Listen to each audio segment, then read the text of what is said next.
नमस्कार प्यारे बच्चों। मैं आपका बायो का टीचर महावीर केसरी फिर से आपका सर तरुण रूपानी चैनल में स्वागत करता है। और जैसा कि प्रीवियस वीडियो में मैंने आपको मेल रिप्रोडक्टिव सिस्टम पढ़ाया था, तो आज का जो मेन लेक्चर जो मेन वीडियो है वो है फीमेल रिप्रोडक्टिव सिस्टम। ओके, तो हम लोग बात करेंगे female reproductive system in human being में ये कैसे वर्क करता है और ये कैसे फंक्शन करता है फीमेल बॉडी के अंदर। जैसा कि आप सब जानते हैं कि जो फीमेल रिप्रोडक्टिव सिस्टम होता है ये थोड़ी बहुत कॉम्प्लेक्स होता है मेल रिप्रोडक्टिव सिस्टम के कंपेयर में।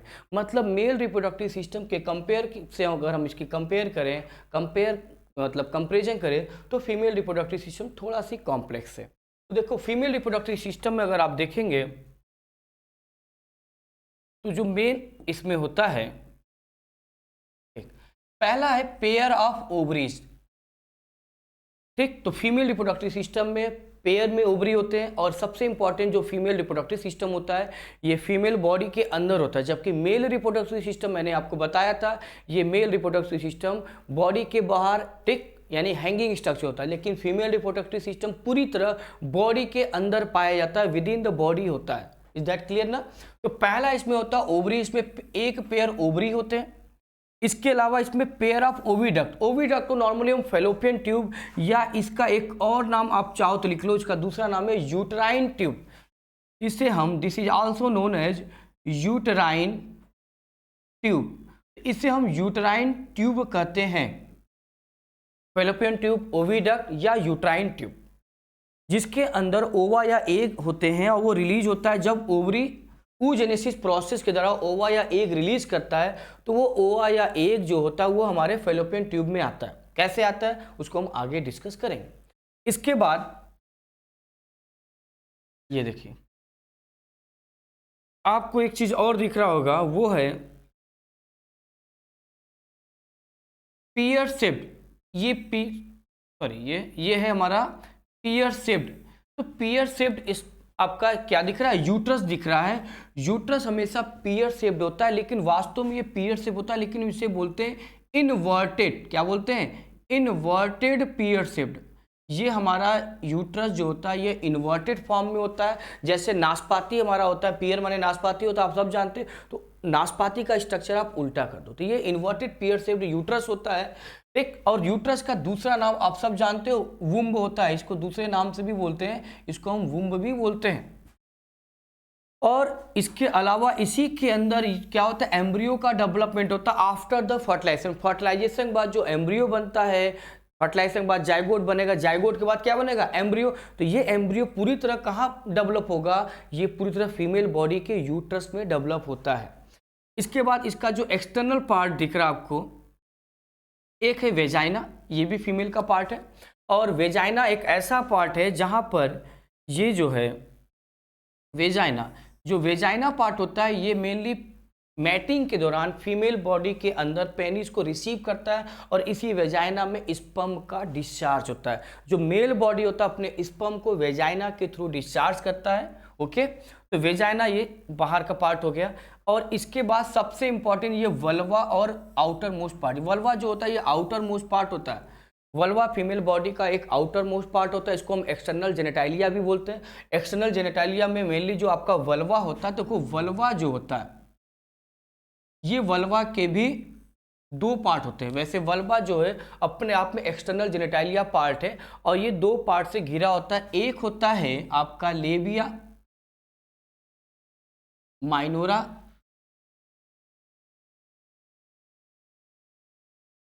लेबिया माइनोरा, और एक होता है लेबिया मेजोरा।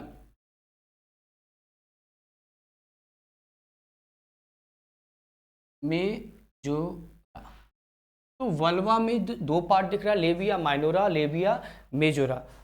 ठीक, तो अगर इसको थोड़ा पार्ट हम डायग्राम से देखें तो ये जो मान लीजिए आपका फीमेल का एक्सटर्नल जेनेटालिया पार्ट है, तो यहाँ पर आपका मेन पार्ट जो होता है वेजाइना होता है, यहाँ पर जस्ट इसके नीचे होता है एनस और एनस के ऊपर होता है यूरेथ्रा।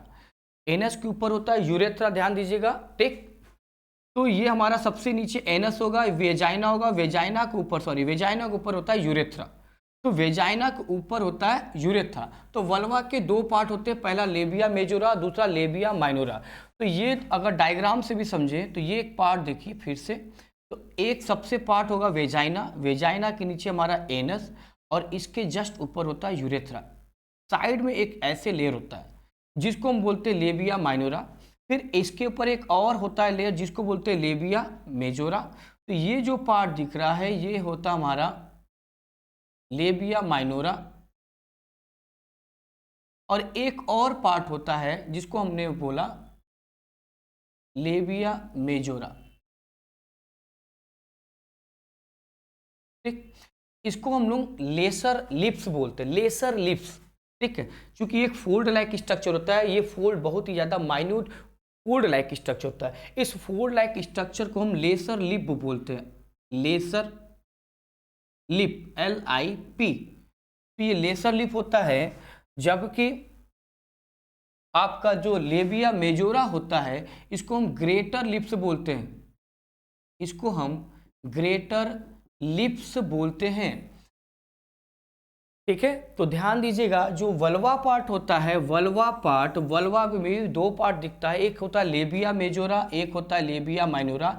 लेबिया माइनोरा ये चाहे हो चाहे लेबिया मेजोरा, ये दोनों पार्ट एक स्किन के बने फोल्ड लाइक स्ट्रक्चर होते हैं, जिसमें से पहला जो फोल्ड होता है लेबिया माइनोरा। ठीक, लेबिया माइनोरा होता है, ये पहला फोल्ड लेबिया माइनोरा जिसको लेसर लिप बोलते हैं, और इसको भी कवर कर लेता है हमारा लेबिया मेजोरा जिसको ग्रेटर लिप्स बोलते हैं। इसके अलावा एक बहुत इंपॉर्टेंट स्ट्रक्चर ये भी है, इसके बारे में हम आपको बता रहे हैं। लेबिया माइजोरा और लेबिया मेनोरा को हम लोग, एक ध्यान से सुनिएगा, लेबिया माइनोरा और लेबिया मेजोरा को हम लोग क्या बोलते हैं? It is very equivalent to जो लेबिया माइनोरा और लेबिया मेनोरा होता है।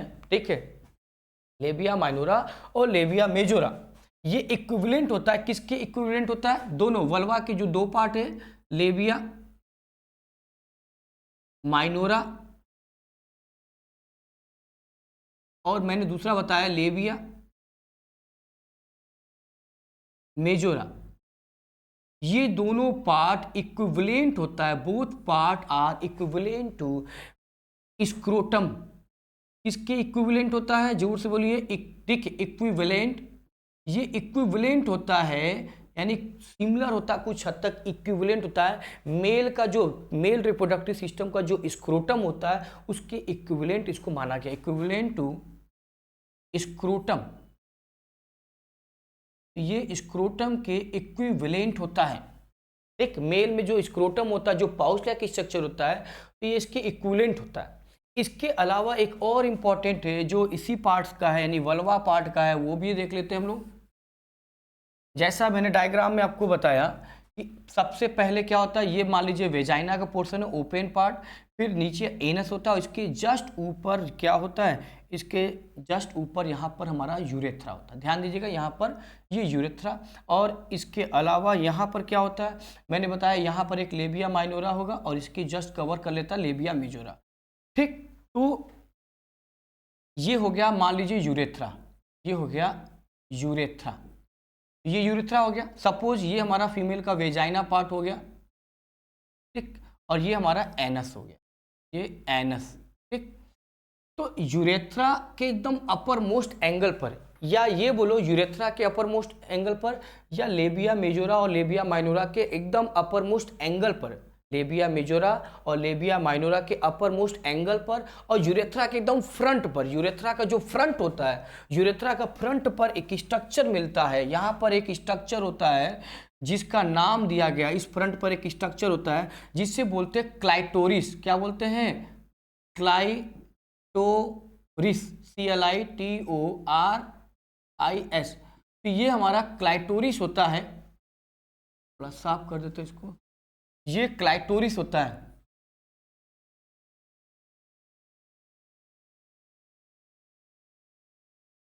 तो ये हो गया क्लाइटोरिस, और ये पोर्शन मैंने बोला इसको बोलते हैं यूरेथ्रा। तो यूरेथ्रा के एकदम फ्रंट पर एक स्ट्रक्चर होता है सिंगल फॉर्म में जिसको क्लाइटोरिस बोलते हैं। ठीक, लेबिया माइनोरा मेजोरा के अपर मोस्ट एंगल से होते हुए यूरेथ्रा के एकदम टॉप पर, एकदम फ्रंट पर एक स्ट्रक्चर होता है जिसको क्लाइटोरिस बोलते हैं। और क्लाइटोरिस इज इक्विवेलेंट टू, ये भी देखो इक्विवेलेंट होता है, ये भी स्ट्रक्चर इक्विवेलेंट होता है मेल का जो पेनिस होता है उससे। तो ये जो स्ट्रक्चर होता है equivalent equivalent equivalent to male penis, तो मेल का जो पेनिस होता है उसके इक्विवेलेंट होता है। वैसा वर्क करता नहीं है, लेकिन इनकी जो ओरिजिन होती है उसके वजह से इसको माना गया कि this is equivalent to male penis. तो क्लाइटोरिस किसके इक्विवेलेंट होता है? मेल के पेनिस। जबकि जो वल्वा का पार्ट होता है लेबिया मेजोरा और लेबिया माइनोरा, वो किसके इक्विवेलेंट होता है? स्क्रोटम के। ठीक, तो यहां तक आप लोगों को क्लियर हुआ कि जो फीमेल का एक्सटर्नल जेनेटालिया पार्ट है उसमें क्या क्या होता है। अब हम लोग डायग्राम से इसको थोड़ा क्लियर समझते हैं। एक और भी फंक्शन देखिए, ये जो डायग्राम दिख रहा है, आप सबको ये डायग्राम क्लियर दिख रहा होगा। तो ये फीमेल रिप्रोडक्टिव सिस्टम का डायग्राम है जिसमें आपको सारा कुछ क्लियर दिख रहा होगा। ठीक, तो ये देखिए वेजाइना पोर्शन हो गया, ये वेजाइना पोर्शन है जहां पर स्पर्म डिस्चार्ज होता है। जो मेल का पेनिस होता है, यहां पर पेनिस, ये पार्ट हमारा पेनिस हो गया। तो यहां पर पेनिस जब डिस्चार्ज करता है स्पर्म को, तो जो स्पर्म होता है वो इसी के रास्ते होते हुए ये मूव करता है। ये स्पर्म यहाँ भी जा सकता है और ये स्पर्म इस डायरेक्शन में भी जा सकता है, क्योंकि फीमेल की जो ओवरी होती है लेफ्ट और साइड राइट दोनों साइड ये सिचुएटेड होती है। ओके, तो इस पर क्या क्या मेन पार्ट है वो हम लोग देखते हैं। ध्यान दीजिएगा, इसी जगह से मेनली हमारा स्पर्म डिस्चार्ज होता है। सबसे पहले यहाँ पर सर्वाइकल कैनाल आपको दिख रहा होगा, सर्विक्स दिख रहा होगा, लेकिन इसमें कुछ इंपॉर्टेंट नाम जानते हैं। ये हमारा जो पार्ट दिख रहा है, ये वाला पूरा पार्ट, ये पूरा पार्ट, ये पूरा पार्ट, ये पूरा पार्ट हमारा यूट्रस का है। किसका है? ये पूरा पार्ट यूट्रस का है, इस चीज़ को ध्यान दीजिएगा। तो ये पूरा पार्ट यूट्रस का, यूट्रस के 3 लेयर होते हैं, ये 3 लेयर आपको दिख रहा होगा। इंडोमेट्रियम हमारा इंटरनल लेयर होता है, मायोमेट्रियम हमारा मिडिल लेयर होता है और पेरीमेट्रियम हमारा आउटर लेयर होता है। तो यूट्रस के कितने लेयर हो गए? 3। तो ये हमारा यूट्रस का लेयर है, ये यूट्रस है। और यूट्रस के कितने लेयर होते हैं? 3। इंडोमेट्रियम जो होता है ये हमारा इनर लेयर होता है, ये हमारा इनर लेयर होता है। इसके अलावा मायोमेट्रियम क्या होता है? मिडिल लेयर होता है। मायोमेट्रियम हमारा ये मिडिल लेयर होते हैं और पेरीमेट्रियम को हम आउटर लेयर बोलते हैं, ये आउटर लेयर। ये 3 लेयर मिलकर यूट्रस बनाते हैं। तो यूट्रस हैव 3 लेयर्स। पहला इनर लेयर इंडोमेट्रियम, दूसरा हमारा मिडिल लेयर मायोमेट्रियम और तीसरा हमारा क्या होगा? पेरीमेट्रियम, जिसे हम बोलते हैं एक आउटर लेयर। तो ये 3 लेयर आपको दिख रहा है। तो यूट्रस के कितने लेयर होते हैं? तो यूट्रस के देखिए 3 लेयर है। ठीक, तो ये हमारा 3 लेयर मिलकर क्या बनाता है? ये 3 लेयर मिलकर बनाते हैं यूट्रस। क्या बनाते हैं? ये यूट्रस है। तो ये यूट्रस के 3 लेयर दिख रहे हैं। एक इंपॉर्टेंट पॉइंट ये है कि जो मायोमेट्रियम होता है ये स्मूथ मसल का बना होता है। किसका बना होता है? ये स्मूथ मसल का बना होता है। स्मूथ मसल का बना होता है। और डिलीवरी के दौरान जब बेबी डिलीवरी होता, बर्थ होता, चाइल्ड बर्थ, उस दौरान ये स्मूथ मसल कॉन्ट्रैक्ट करता है, जिससे चाइल्ड जो है बाहर की तरफ इजेक्ट होता है। इसके अलावा इंडोमेट्रियम की खासियत जानिए कि इंडोमेट्रियम यूट्रस का एक ऐसा लेयर होता है जो कि फीमेल के अंदर जब मेंस्ट्रुअल साइकिल चलता है, देखो ये लाल रंग का आपको दिख रहा होगा, ये सारे ब्लड वेसल को रिप्रेजेंट कर रहे हैं। ये फॉलिकल सेल्स होती है इसके अंदर, ये सारे ब्लड वेसल्स को दिखा रहे हैं। तो ये जो है तो ये रेड कलर का दिख भी रहा है। तो इसके अंदर ब्लड वेसल्स होती है।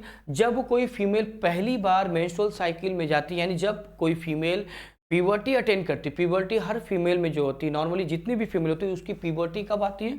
वो आता है 11 से 12 साल के बीच में। हर फीमेल जितनी भी गर्ल्स होती हैं उनमें एक स्टेज आता है जिसको बोलते हैं puberty. Puberty is a stage eight which they attend, ठीक है, मेंस्ट्रुअल साइकिल। तो जैसे प्यूबर्टी स्टेज आता है 11 से 12 साल के गर्ल्स होते ही उनमें प्यूबर्टी स्टेज आता है। और प्यूबर्टी आने का मतलब होता है कि मेंस्ट्रुअल साइकिल स्टार्ट हो जाना। क्या स्टार्ट हो जाना? Menstrual cycle. तो ये मेंस्ट्रुअल साइकिल तभी शुरू होता है जब कोई गर्ल्स जो है, जब कोई गर्ल्स प्यूबर्टी स्टेज अटेंड करती है और उसका प्यूबर्टी स्टेज 11 से 12 साल माना गया है। बॉयज में प्यूबर्टी स्टेज 1 साल डिले आता है, 12 साल के ऊपर 13 से 14 साल के बीच में। लेकिन गर्ल्स में प्यूबर्टी स्टेज 1 साल पहले आता है, 11 से 12 साल। और जैसे ही प्यूबर्टी स्टेज आता है मेंस्ट्रुअल साइकिल चालू हो जाता है और मेंस्ट्रुअल साइकिल चालू होते ही इंडोमेट्रियम की लेयर में जो दिख रहा है, ये जो इंडोमेट्रियम की लेयर दिख रही है, this is the endometrium layer. इसमें ब्लड वेसल्स होते हैं, ये ब्लड वेसल टूट टूट कर गिरते हैं। ये ब्लड वेसल क्या होते हैं? ये ब्लड वेसल टूट टूट कर जब गिरते हैं तो ब्लीडिंग के फॉर्म में यहाँ डिस्चार्ज होता है, जिसको हम बोलते हैं वेजाइनल या ब्लीडिंग डिस्चार्ज। तो ये ब्लीडिंग डिस्चार्ज होता है whenever any female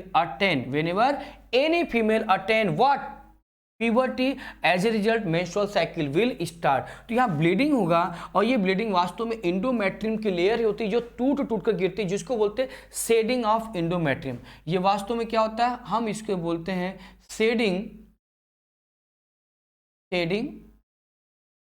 of endometrium. तो शेडिंग ऑफ इंडोमेट्रियम की जो लेयर होती है, जो ब्लड वेसल जिसके अंदर होते हैं, वो ब्लड वेसल टूट टूट कर गिरता है, तो जिसको हम बोलते हैं मेंस्ट्रुअल साइकिल शुरू कर। और जब किसी गर्ल्स में पहली बार मेंस्ट्रुअल साइकिल शुरू होता है तो हम उसे बोलते हैं menarche. First time menstrual cycle जब किसी फीमेल में शुरू होता है, first time in their life, तो फर्स्ट टाइम अगर मेंस्ट्रुअल साइकिल किसी गर्ल्स में शुरू होता है at the time of puberty, तब हम उसे बोलते हैं मेनार्च। क्या बोलते हैं?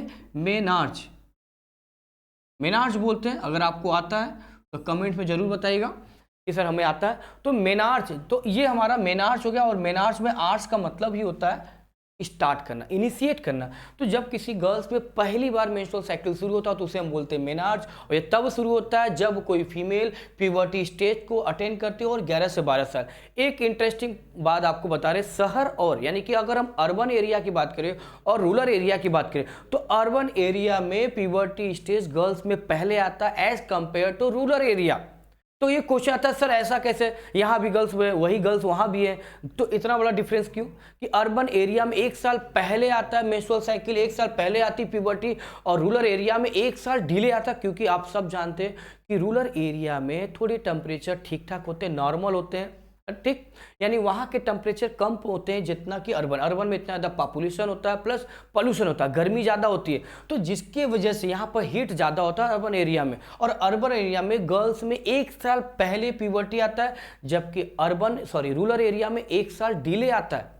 जैसे अभी ठंडी पड़ रही है, तो आप सब जान रहे हैं अभी ठंडी पड़ रही है, तो ठंडी आपको शहरों में कम लगेगा एज कंपेयर टू रूरल, गांव में, विलेज में। तो विलेज में हम जाएंगे तो हमको ठंडी ज़्यादा लगती है। तो विलेज यानी कि रूरल एरिया में गर्ल्स में प्यूबर्टी 1 साल डिले आता है, जबकि अर्बन एरिया में, सिटी में 1 साल पहले आता है प्यूबर्टी। जब प्यूबर्टी आएगा तो जाहिर सी बात है मेंस्ट्रुअल साइकिल भी स्टार्ट हो जाएगा।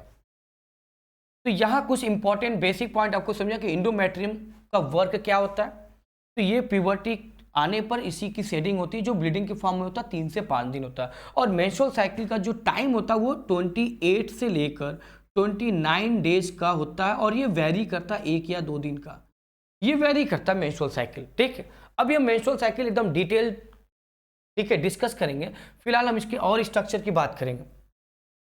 देखिए, इसके अलावा यहाँ पर आपको 3 पार्ट दिख रहा होगा, ये हमारा इनफंडिबुलम है, एम्पुला है और ये इस्थमस। इन तीनों को मिलाकर हम क्या बोलते हैं? Fallopian tube. तो फैलोपियन ट्यूब बोलते हैं क्योंकि ट्यूब लाइक स्ट्रक्चर होता है, और जो स्पर्म होता है आप सब जानते हैं वेजाइना में डिस्चार्ज होने के बाद, ये वेजाइना में डिस्चार्ज होने के बाद इस तरह मूव करता है। यहाँ भी स्पर्म है, ये इधर जाएगा लेफ्ट साइड या राइट साइड, तो ये इधर जाके इस तरह जाएगा। ठीक, तो there are 3 parts of fallopian tube. पहला इनफंडिबुलम, दूसरा एम्पुला और तीसरा है इस्थमस। तो फैलोपियन ट्यूब में क्या होता है? There is a fertilisation. Fallopian tube is the site in which fertilisation takes place between sperm and ova. तो यहाँ पर ओवा आ जाता है, और ओवा अगर यहाँ पड़ा हुआ है तो यहाँ मान लीजिए ओवा है, ये ओवा है और ये स्पर्म आया।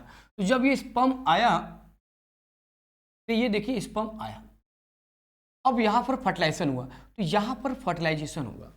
तो बोला गया कि फैलोपियन ट्यूब में कौन सी प्रोसेस होती है? तो हम बोलते हैं fallopian tube is the site of female reproductive system in which fertilisation takes place.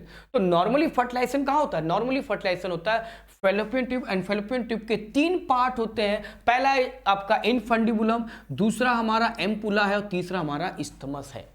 लेकिन एक और इंपॉर्टेंट पॉइंट है, अगर आपसे कोई पूछे एक्चुअल साइट ऑफ फर्टिलाइजेशन क्या होगा, मतलब वास्तव में एक्चुअल साइट, नॉर्मली हम बोलते हैं फर्टिलाइजेशन होता है हमारे फैलोपियन ट्यूब में, लेकिन एक्चुअल साइट ऑफ फर्टिलाइजेशन अगर आपसे कोई पूछ ले तो आप बताओगे सर एक्चुअल साइट जो होता है वो एक्चुअल साइट हमारा होता है एम्पुला। एक्चुअल साइट होता है एम्पुला। तो अगर आपसे पूछे ये हमारा एक्चुअल साइट है, this is the actual site, तो ये हमारा एक्चुअल साइट है फर्टिलाइजेशन का, एक्चुअल साइट ऑफ फर्टिलाइजेशन। तो एक्चुअल साइट आपको क्या दिख रहा है, एक्चुअल साइट ऑफ फर्टिलाइजेशन जो होता है वो रियली में कहाँ होता है, एम्पुला में होता है। क्यों होता है एम्पुला में, ये भी क्वेश्चन आता है सर एम्पुला में ही एक्चुअल साइट क्यों होता है, पूरा नॉर्मली तो हम बोलते हैं फैलोपियन ट्यूब में होता है, तो एक्चुअल साइट क्यों एम्पुला बोले। अगर आप डायग्राम को ध्यान से देखो, अगर आप डायग्राम को ध्यान से देखो, इसी को देखो आप, यहाँ पर मैंने लिखा हुआ है, तो आपको डायग्राम एक बड़ा डिफरेंस दिखेगा। यहाँ पर आपको वाइडर पार्ट दिख रहा होगा, थोड़ा सी ये फूला पार्ट है, जबकि जो इस्तमस होता है वो नैरो होता है, इस्तमस नैरो पार्ट होता है, सकरा होता है, ये नैरो होता है, जबकि हमारा एम्पुला कैसा होता है, ये वाइडर होता है, चौड़ा होता है। तो हमारा जो वाइडर पार्ट होता है वो एम्पुला होता है। तो एक्चुअल फर्टिलाइजेशन एम्पुला में होता है, because ampulla is a wider part that provide a particular space for fertilisation. लेकिन अगर आपसे कोई नॉर्मली पूछे सर फर्टिलाइजेशन कहाँ होता है, तो आप क्या बताओगे कि fertilisation takes place in the fallopian tube and which contain 3 part, infundibulum, ampulla and isthmus. Okay, तो यहां तक तो क्लियर होगा। अब एक और आता है कि ये फर्टिलाइजेशन के लिए ओवा या ओवम या एग आता कहां से, तो ओवा या ओवम और एग आपको कौन प्रोवाइड करता है, ये प्रोवाइड करता है हमारा ओवरी। ओवरी के अंदर जो प्रोसेस होती है उसको बोलते हैं oogenesis। The process in ovary called oogenesis, formation of ova, formation of egg, ठीक, जिसको हम बोलते हैं oogenesis। oogenesis के द्वारा इसके अंदर ओवा या एग बनता है, और ये ओवा या एग को कलेक्ट कौन करता है, बना तो ओवरी में, लेकिन ये गया कैसे फैलोपियन ट्यूब में। फैलोपियन ट्यूब में कोई तो होगा जो उसको रिसीव करता होगा, भेजता होगा, तो भेजता या कौन करता है, तो देखो इसको कलेक्ट करता है fimbriae. Fimbriae is the part of the fallopian tube, sorry fimbriae is the part of male female reproductive system, चूंकि ये फैलोपियन ट्यूब का पार्ट नहीं। और ये जो फिम्बरी आपको दिख रहा है, ये फिम्बरी कैसा दिख रहा है, देखिए ये फिम्बरी जो है, ये जो फिम्बरी है ये बिल्कुल कैसा दिख रहा है, फिंगर लाइक प्रोजेक्शन, कैसा दिख रहा है, फिंगर, ये हमारा फिंगर लाइक, ये फिंगर लाइक प्रोजेक्शन है, कैसा है, फिंगर लाइक प्रोजेक्शन। मेरे साथ बोलिए सभी लोग, फिंगर लाइक प्रोजेक्शन होता है। और ये फिंगर लाइक प्रोजेक्शन को हम फिम्बरी बोलते हैं, जो क्या कलेक्ट करता है, ओवा, आफ्टर द oogenesis। oogenesis होने के बाद जब ओवा बन जाता है, एग बन जाता है, उसको कलेक्ट करने का काम करता है फिम्बरी। तो फिम्बरी करता है कलेक्ट, ये करता है कलेक्ट ओवा, क्या करता है, कलेक्ट ओवा, या आप इसे एग बोल सकते हैं, ठीक। तो ओवा या ओवम या एग को ये कलेक्ट करता है कौन, फिम्बरी। तो कलेक्शन काम करता है फिम्बरी, फर्टिलाइजेशन होता है फैलोपियन ट्यूब में। तो ये मेन पार्ट है फीमेल रिप्रोडक्टिव सिस्टम का, ठीक। तो यहाँ आप लोगों को समझ में आया। अब एक चीज और जान लीजिए, इसी डायग्राम से हमको पता चल जाएगा कि आफ्टर द फर्टिलाइजेशन के बाद देखिए जब फर्टिलाइजेशन हो जाता है तो फर्टिलाइजेशन यहाँ हुआ एम्पुला में, फर्टिलाइजेशन होने के बाद ये क्या बनाएगा, ये बनाएगा जाइगोट। अब ये जाइगोट बनने के बाद यहाँ से आएगा, फिर ये जाइगोट आएगा, लेकिन जाइगोट बनते बनते ये बाद में कन्वर्ट हो जाएगा एम्ब्रियो में। जाइगोट डायरेक्ट बनने के बाद जब ये फर्टिलाइजेशन हो जाएगा और जाइगोट बन जाएगा, तो जाइगोट सिंगल सेल होता है, बाद में ये क्लीवेज करता है। क्लीवेज के बाद अगर इसका डायग्राम देखा जाए तो ये क्लीवेज करेगा, ठीक है। ये जो जाइगोट बनता है आफ्टर फर्टिलाइजेशन जाइगोट बनेगा। हम सब जानते हैं जाइगोट डिप्लॉयड होता है, ये हमेशा 2n होता है, डिप्लॉयड होता है। और ये जाइगोट जो होता है बाद में डिवीजन करता है, क्लीवेज। आगे हम लोग देखेंगे इसके बारे में थोड़ा, क्लीवेज। तो ये क्लीवेज करता है, यहाँ ये डिवाइड करता है, ठीक। और 1 से 2 सेल बनाएगा, 2 से 4 सेल बनाएगा, 4 से 8 सेल, और इस तरह करते करते ये क्लीवेज जो है एक स्टेप बनाएगा मारूला के बाद एक स्ट्रक्चर बनता है जिसको हम बोलते हैं ब्लास्टोसिस्ट या ब्लास्टुला। ये ब्लास्टुला ही रियल में एम्ब्रियो कहलाता है। और ये एम्ब्रियो होता है लगभग, अगर आपसे कोई पूछे तो कम से कम 64 से 128 सेल। जाइगोट बनने के बाद जब जाइगोट क्लीवेज डिवीजन के द्वारा 64 से 128, 64 से 128 सेल बन जाता है, तब इसे बोलते हैं ब्लास्टुला। और जब ये ब्लास्टुला बन जाता है, डिवीजन होता रहता है, ये आगे बढ़ता रहता है, डिवीजन होता रहता है, और ये यहाँ से धीरे धीरे इस तरह बैक होकर ये बना लेता है हमारा ब्लास्टूला या ब्लास्टोसिस्ट, और ये ब्लास्टूला आता है और जाके यूट्रस के इंडोमेट्रियम में आके इम्प्लांट होता है। तो अगर आपसे कोई पूछे कि एम्ब्रियो कहाँ इम्प्लांट होता है, where does the implantation occurs in the embryo, sorry in the uterus after the fertilization, तो आप बताओगे after the fertilization whenever the zygote form, whenever the zygote form, तो जाइगोट के बाद क्या बनेगा, embryo, then after embryo will form, तो embryo always implanted into the endometrium layer. तो ये देखो इंडोमेट्रियम लेयर है और इसी में जाकर ये इम्प्लांट हो जाता है कौन, एम्ब्रियो। तो आपसे कोई पूछेगा एम्ब्रियो कहाँ इम्प्लांट होगा, तो आप बताओगे एम्ब्रियो इम्प्लांट होता है हमारा यूट्रस के इंडोमेट्रियम लेयर में। एम्ब्रियो कहाँ इम्प्लांट होता है, यूट्रस के इंडोमेट्रियम लेयर में इम्प्लांटेशन होता है किसका, एम्ब्रियो का। तो जाइगोट बनने के बाद जब वो एम्ब्रियो बनाता है, जो ब्लास्टूला या ब्लास्टोसिस्ट कहलाता है, जो 64 से 128 सेल होता है, और ये यूट्रस के इंडोमेट्रियम के लेयर में ही इम्प्लांट होता है। कहाँ इम्प्लांट होता है, ये यूट्रस के इंडोमेट्रियम लेयर में इम्प्लांट होता है, तब जाके इसे बोलते हैं हम implantation. The process is known as implantation whenever the embryo implant into the endometrium layer of uterus. तो ये हमारा endometrium के लेयर में आके इम्प्लांट हो गया, अब इसे बोलेंगे हम इम्प्लांटेशन हो गया। ओके, ये कुछ बेसिक पॉइंट है। इसके अलावा अगर आपको दिखेगा तो ये यूट्राइन कैविटी है और ये हमारा यूट्राइन फंडस है जो आगे चलकर प्लेसेंटा बनाने में हेल्प करेगा। ये सारे यूट्रस की लेयर और ये सारे। तो आगे हम लोग देखेंगे, अभी ओवरी के बारे में थोड़ा देख लेते हैं हम लोग। ओके, चलिए ये ओवरी के बारे में देखिए आप लोग। नॉर्मली कितने ओवरी होते हैं, 2 ओवरी होते हैं, ठीक, और ये दोनों साइड में होते हैं, लेफ्ट और राइट साइड, और इसका एक ही काम होता है।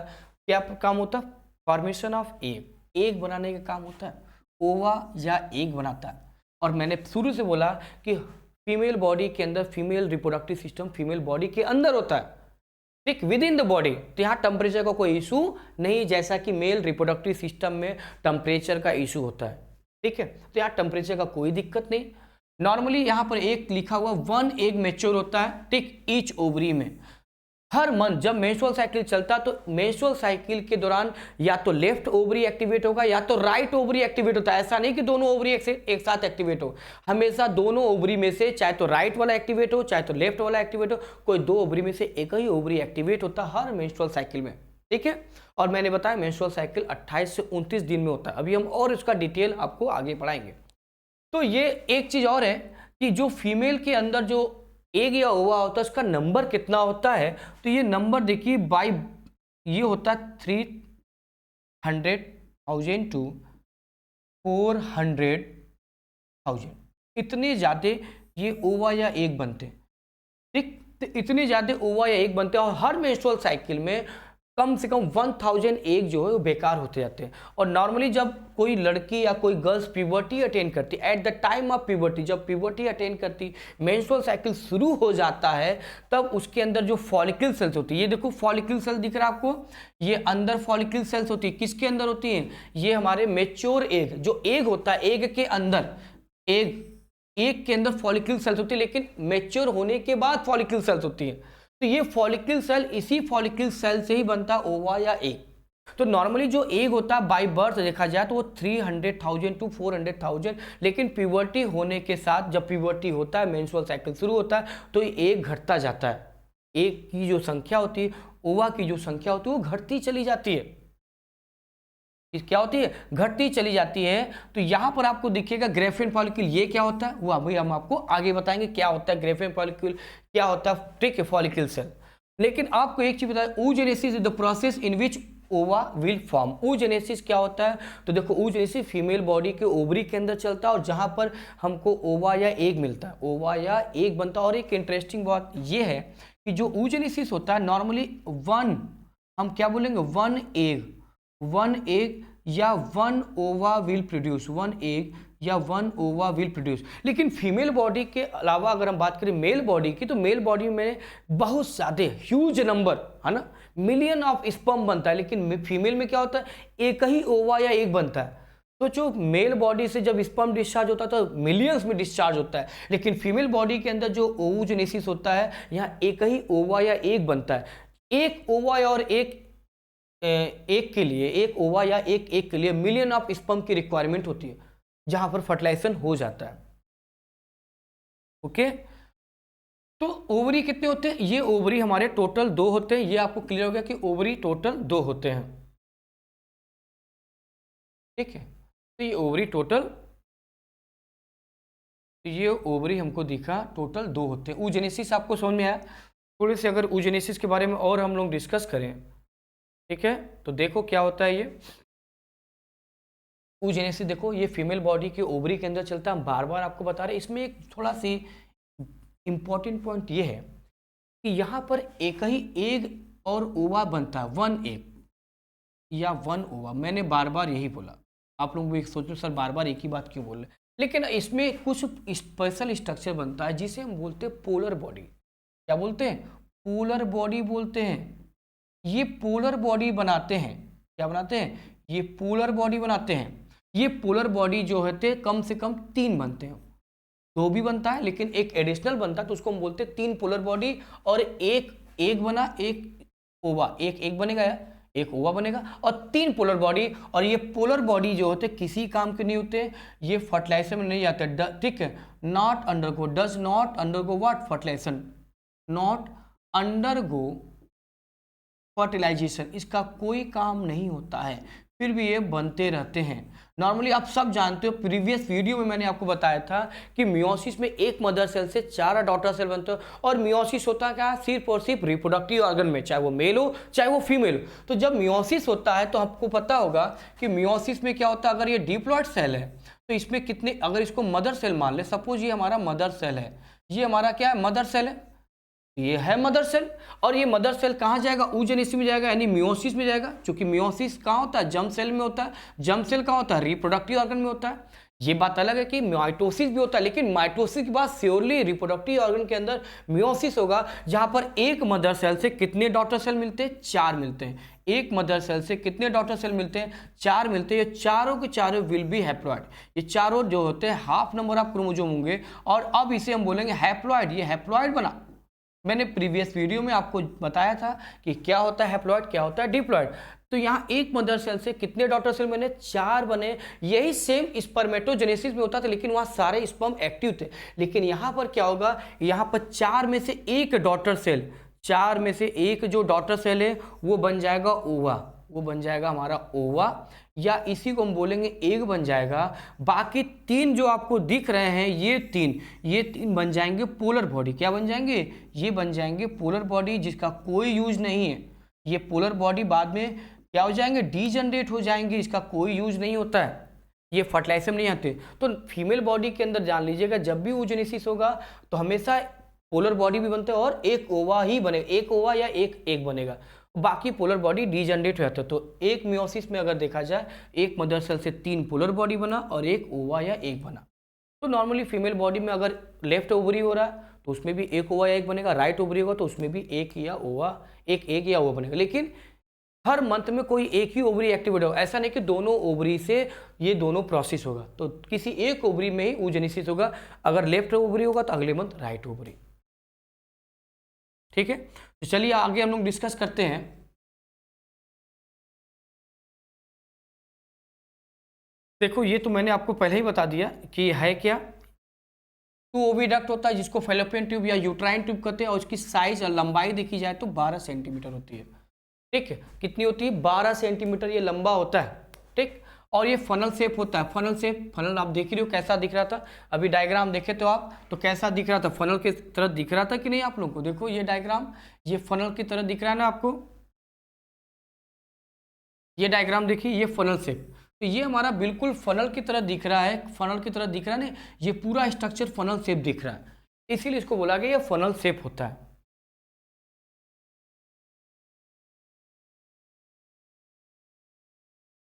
यूट्रस कहाँ होता है? देखिए यूट्रस का मैंने आपको फंक्शन बता दिया, यूट्रस में कितने लेयर हो तो वो मैंने आपको बता दिया। लेकिन यूट्रस जो है नॉर्मली कहाँ होता है? यूरिनरी ब्लैडर और रेक्टम के बीच होता है, या ये बोलो कि यूट्रस जो होता है वो हमारे पेल्विक जो कैविटी होती है, जो फीमेल बॉडी की जो पेल्विक कैविटी होती है, पेल्विक कैविटी में पाया जाता है। तो यूट्रस जो होता है वो कहाँ होता है? पेल्विक कैविटी में। पेल्विक कैविटी के अंदर ये यूट्रस होता है। और यूट्रस का शेप कैसे होता है? इनवर्टेड पीयर शेप्ड होता है। हम बार बार आपको बोल रहे हैं ये इनवर्टेड पीयर शेप्ड होता है, इनवर्टेड।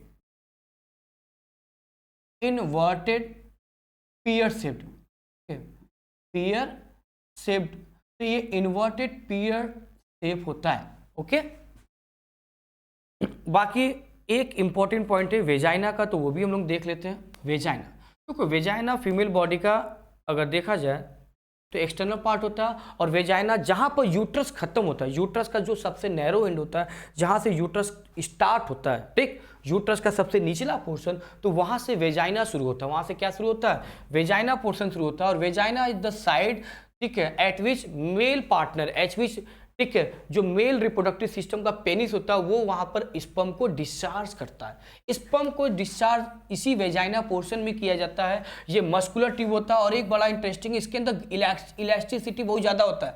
इलास्टिसिटी से फायदा क्या होगा? जो चाइल्ड बर्थ होता है, जिसको हम बोलते हैं पार्चुरेशन, यानी चाइल्ड बर्थ, डिलीवरी टाइम के दौरान इसकी जो ट्यूब होती है, ये ट्यूब फैल सकता है, ये ट्यूब चौड़ा हो जाएगा, वाइड हो जाएगा, क्योंकि बच्चे का जब सर आता है तो उसके लिए जगह चाहिए, उस जगह के लिए ये इसके अंदर इलास्टिसिटी प्रॉपर्टी होती है, ये, ठीक है, इसके अंदर इतना ज़्यादा इलास्टिसिटी होता है कि इसकी वाल फैल जाती है और आसानी से बच्चा जो है डिलीवर होता है। तो चाइल्ड बर्थ के दौरान ये आसानी से बच्चे को बाहर आने में हेल्प करता है, इसीलिए वेजाइना के अंदर इलास्टिसिटी बहुत ज़्यादा होता है। और वेजाइना ही वह साइट है जहाँ पर मेल पार्टनर पेनिस के थ्रू स्पर्म को डिस्चार्ज करता है। एक और इंपॉर्टेंट है कि वेजाइना के ऊपर एक पतली सी लेयर होती है, और ये लेयर जो है बिफोर द, ठीक है, प्यूबर्टी और आफ्टर द प्यूबर्टी भी रहता है, लेकिन ये लेयर जो है परमानेंट नहीं रह पाता। क्यों नहीं रह पाता वो हम अभी देखते हैं। तो देखो, वेजाइना इन यंग फीमेल लिखा partially closed by a thin membrane, जिसे बोलते हैं हाइमेन। जो फीमेल होती है, जो गर्ल्स होती है, उनके वेजाइना पर एक पतली सी क्या होती है? थिन मेम्ब्रेन, स्किन की एक पतली सी लेयर होती है, उस लेयर को बोलते हैं हाइमेन। लेकिन सोसाइटी वाले या कुछ लोग इसको क्या मानते हैं? इसको वर्जिन नॉट मानते हैं। हाइमेन को वर्जिन नॉट भी कहा जाता है, इसको वर्जिन नॉट मानते हैं। वर्जिन का मतलब आप समझ लो कि जिसकी शादी नहीं उसको वर्जिन कहा गया, जिसकी शादी नहीं हुई होती उसको वर्जिन नॉट बोलते हैं। लेकिन ये मेम्ब्रेन इतना थिन होता है कि जब गर्ल्स एक्सरसाइज करती है या कहीं गिर गई या घुड़सवारी किया, ठीक, हॉर्स राइडिंग किया, गिर गई, खेल कूद, ठीक, या किसी डिजीज में, ये मेम्ब्रेन क्या होते हैं? ये मेम्ब्रेन रप्चर हो जाते हैं, ये मेम्ब्रेन बिल्कुल रप्चर हो जाते हैं, ये मेम्ब्रेन रप्चर हो जाते हैं। ऐसा नहीं कि ये मेम्ब्रेन लाइफ टाइम रहता है, ये मेम्ब्रेन कभी भी रप्चर हो सकता है, क्योंकि ये मेम्ब्रेन बहुत ज़्यादा थिन और डेलिकेट होते हैं, वीक होते हैं, जो किसी भी एक्सीडेंट में या गिरने पर, चोट लगने पर, दौड़ने पर, ठीक है, ये टूट जाते हैं, फट जाते हैं। तो ऐसा नहीं कि जिसके अंदर ये मेम्ब्रेन नहीं है वो वर्जिन नहीं है, बिल्कुल गलत कॉन्सेप्ट है सोसाइटी के अंदर। जिसको लगता है कि अगर कोई फीमेल या गर्ल वर्जिन है तो ये लेयर होना चाहिए, बिल्कुल नहीं। ये लेयर इतनी पतली होती है, कभी भी रप्चर हो जाता, पता भी चलता फीमेल को ये लेयर फट गई। तो सोसाइटी वाले इसको वर्जिन नॉट मानते, जो गलत है, ठीक है। तो हाइमेन एक पतली लेयर होती है जो वर्जिनिटी की निशानी तो होती है, लेकिन ये लेयर इतनी पतली होती है कभी भी रप्चर हो जाती है।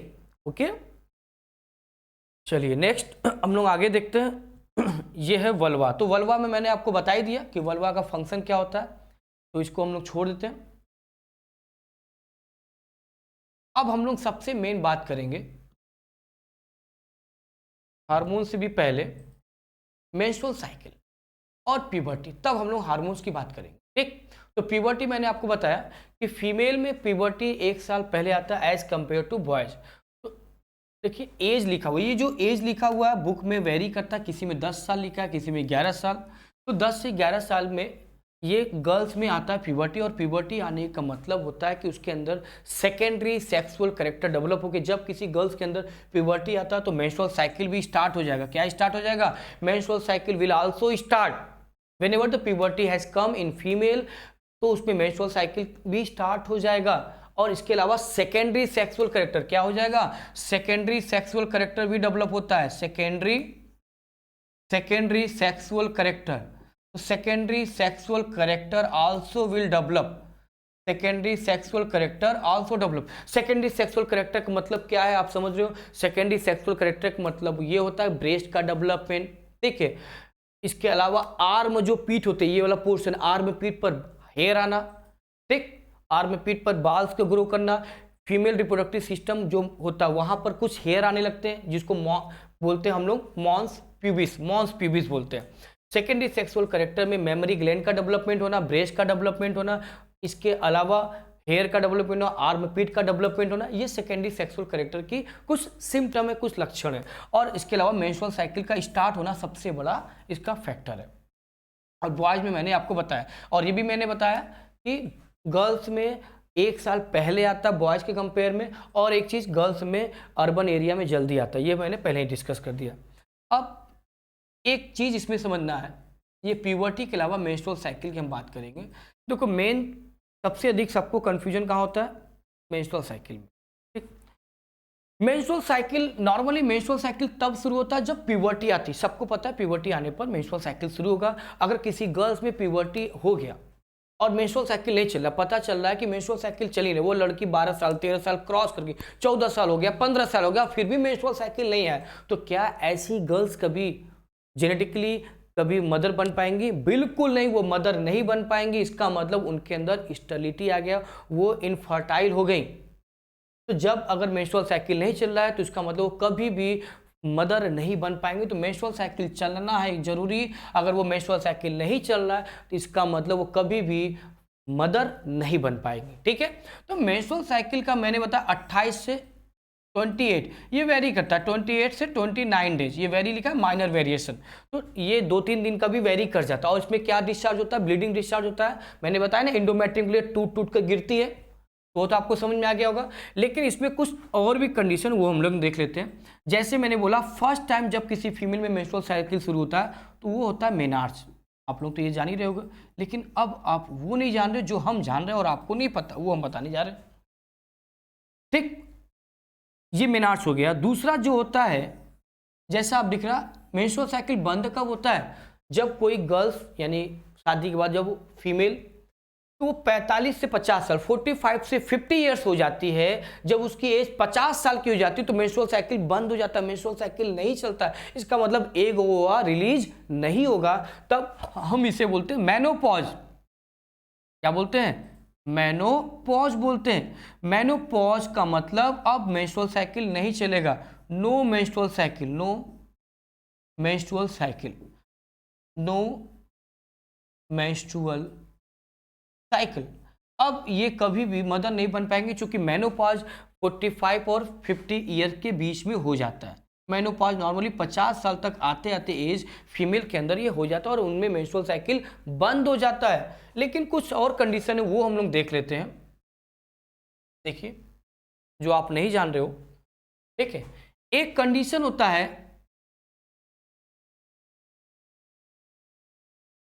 एमेनोरिया, दिख रहा है एमेनोरिया।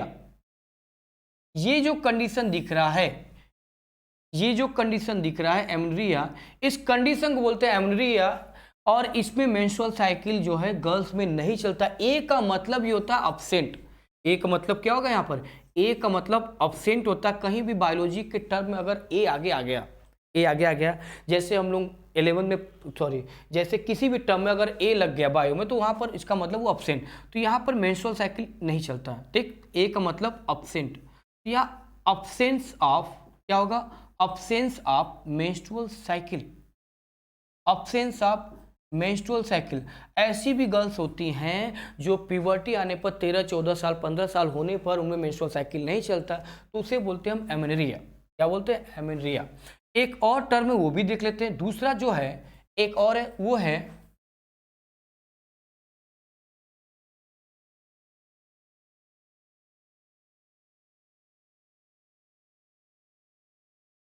डिसअमेनोरिया। ठीक है, ये जो टर्म दिखा आपको डिसअमेनोरिया, देखो डिसअमेनोरिया का मतलब यहां हुआ कि जो यहां पर चलता है ये मेंस्ट्रुअल साइकिल, ये होता है पेनफुल। ऐसी फीमेल के अंदर बहुत ज्यादा दर्द के साथ, ठीक है, पेनफुल मेंसेस होगा, पेनफुल मेंस्ट्रुअल साइकिल चलता। आप ऐसे लिखो पेनफुल मेंस्ट्रुअल साइकिल, यानी जब भी उनके अंदर ब्लीडिंग होगा मेंस्ट्रुअल साइकिल चलेगा तो बहुत ज्यादा दर्द होगा, पेट में एब्डोमेन पोर्शन में काफी दर्द होता है।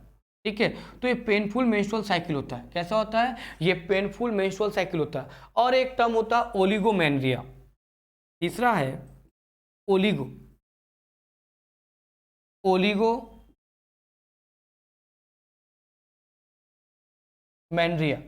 तो ये जो ओलिगोमेनरिया दिख रहा है, इसका ओलिगो का मतलब क्या होता है, अगर आप जरा से भी जानते हो, ओलिगो का मतलब होता है फ्यू।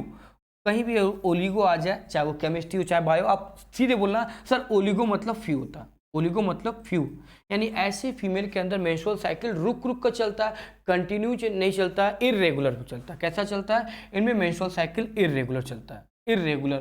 तो इरेगुलर चलता है ये इरेगुलर मेंस्ट्रुअल साइकिल। तो ये कुछ टर्म है जो आपको मैंने बताना था, वो हम बता दिए। तो इसमें इरेगुलर मेंस्ट्रुअल साइकिल चलते हैं। तो अमरिया में मेंस्ट्रुअल साइकिल नहीं चलता, डिसएमेनरिया में पेनफुल मेंस्ट्रुअल साइकिल चलता है, पेट में काफ़ी दर्द होता है, और ओलिगोमेनरिया में इरेगुलर मेंस्ट्रुअल साइकिल चलता है। ठीक, एक और टर्म है वो भी देख लेते हैं हम लोग।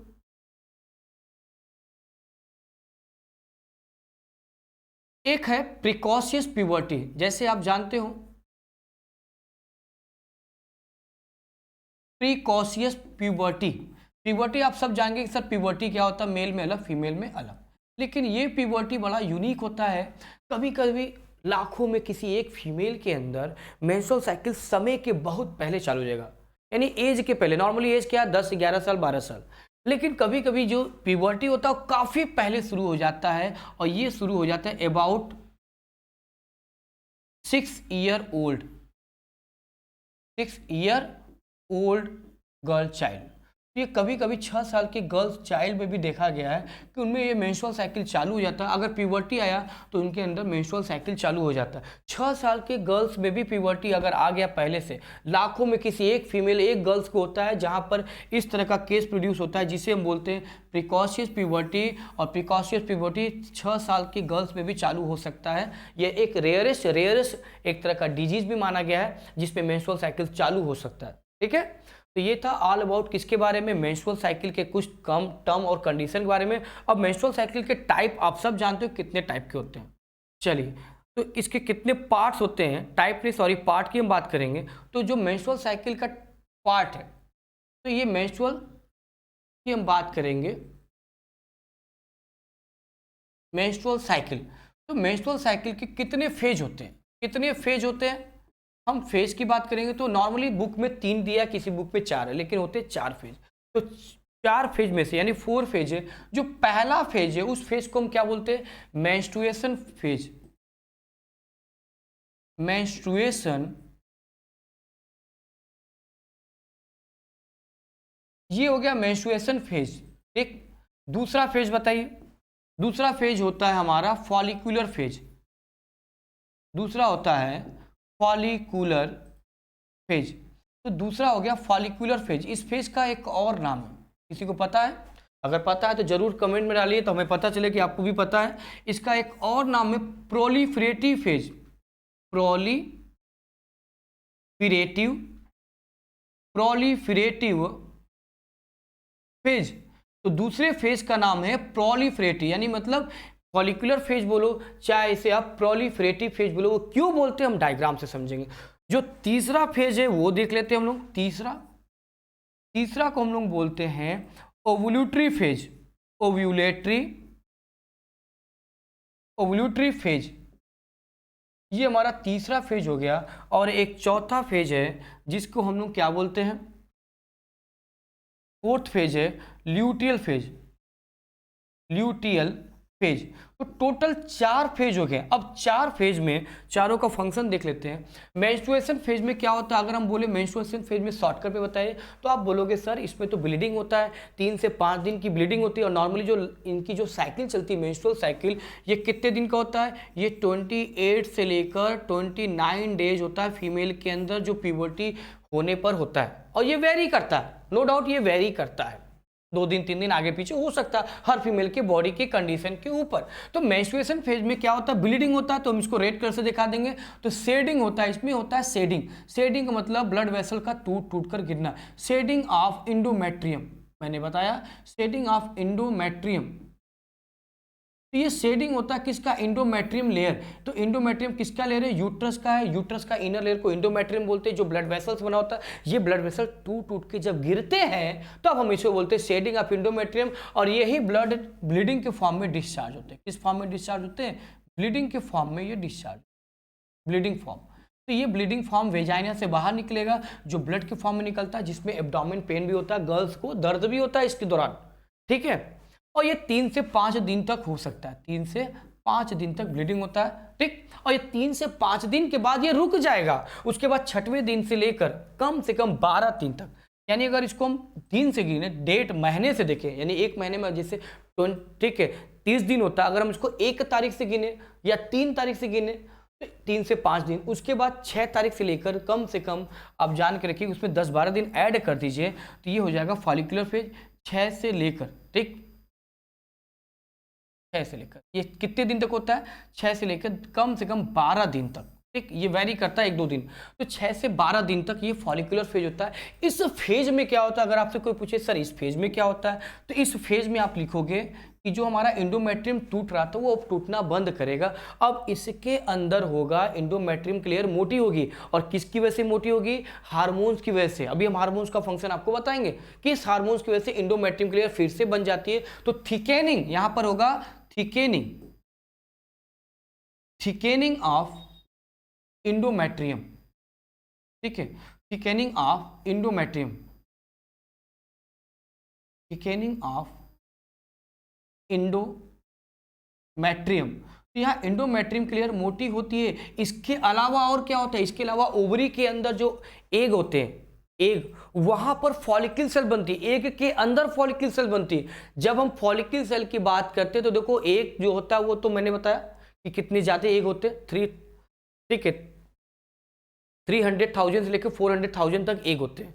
लेकिन इस एग के अंदर फॉलिकल सेल्स होती है। फॉलिकल सेल तभी बनते हैं जब मेंस्ट्रुअल साइकिल शुरू होता है, और जब मेंस्ट्रुअल साइकिल शुरू होता है तो फॉलिकुलर फेज के दौरान इंडोमेट्रियम की लेयर मोटी होती है। इसके अलावा ओवरी के अंदर जो एग होता है वहां पर भी फॉलिकल सेल बनती है, और वहां पर फॉलिकल सेल बनने की वजह से वो ओवा बनाती है। देखो कैसे, देखिए अभी हम आगे दिखाएंगे। प्रोलिफरेटरी के बाद ये ओवुलेटरी फेज है और ये ल्यूटेल। ओवुलेटरी फेज में अगर आपसे कोई पूछे तो ओवुलेटरी फेज में क्या रिलीज होता है, ओवा, ओवा या एग रिलीज होता है, ओवा या एग रिलीज होते हैं, ध्यान दीजिएगा, ओवा या एग रिलीज होता है, और ये ठीक 14 डेज पर होता है, ठीक 14वें दिन। इसकी वजह से होता है अभी हम आगे बताएंगे। और ल्यूटियल फेज में क्या होता है, फॉर्मेशन ऑफ कार्पस लूटियम। यहां पर कार्पस लूटियम एक स्ट्रक्चर बनता है, कार्पस लूटियम। ये कार्पस लूटियम क्या करता है वो हम डायग्राम से समझें। तो मेंस्ट्रुएशन फेज हमारा 3 से 5 दिन तक ब्लीडिंग होता है, उसके बाद 10-12 दिन तक फॉलिकुलर फेज होता है, उसके बाद ठीक 1 या 2 दिन के लिए हमारा ओवुलेटरी फेज होता है जहां ओवा या एग रिलीज होता है, और उसके बाद का कम से कम 7-8 दिन 10 दिन तक वो हमारा होता है ल्यूटियल फेज। तो इसको डायग्राम से देखेंगे तो आपको बेटर समझ में आएगा। देखिए ये डायग्राम आप लोगों को दिख रहा होगा, जो मैंने आपको अभी तक हम समझा रहे थे वो डायग्राम यहाँ आपको दिखेगा। देखिए ये हमारा इंडोमेट्रियम क्लियर आपको दिख रहा है, ये जो रिप्रेजेंट कर रहा है ये इंडोमेट्रियम क्लियर है, ये इंडोमेट्रियम क्लियर है, ये हमारा इंडोमेट्रियम क्लियर दिख रहा होगा आपको। तो ये हमारा पूरा इंडोमेट्रियम की लेयर है, ठीक है, ये पूरा इंडोमेट्रियम क्लियर दिख रहा होगा।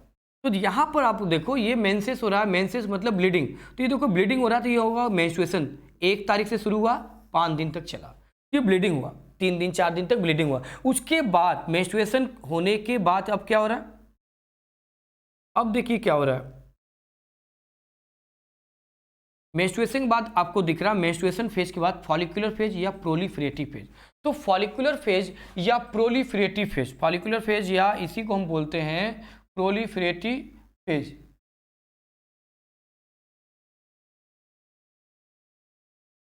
ठीक, अब सही है।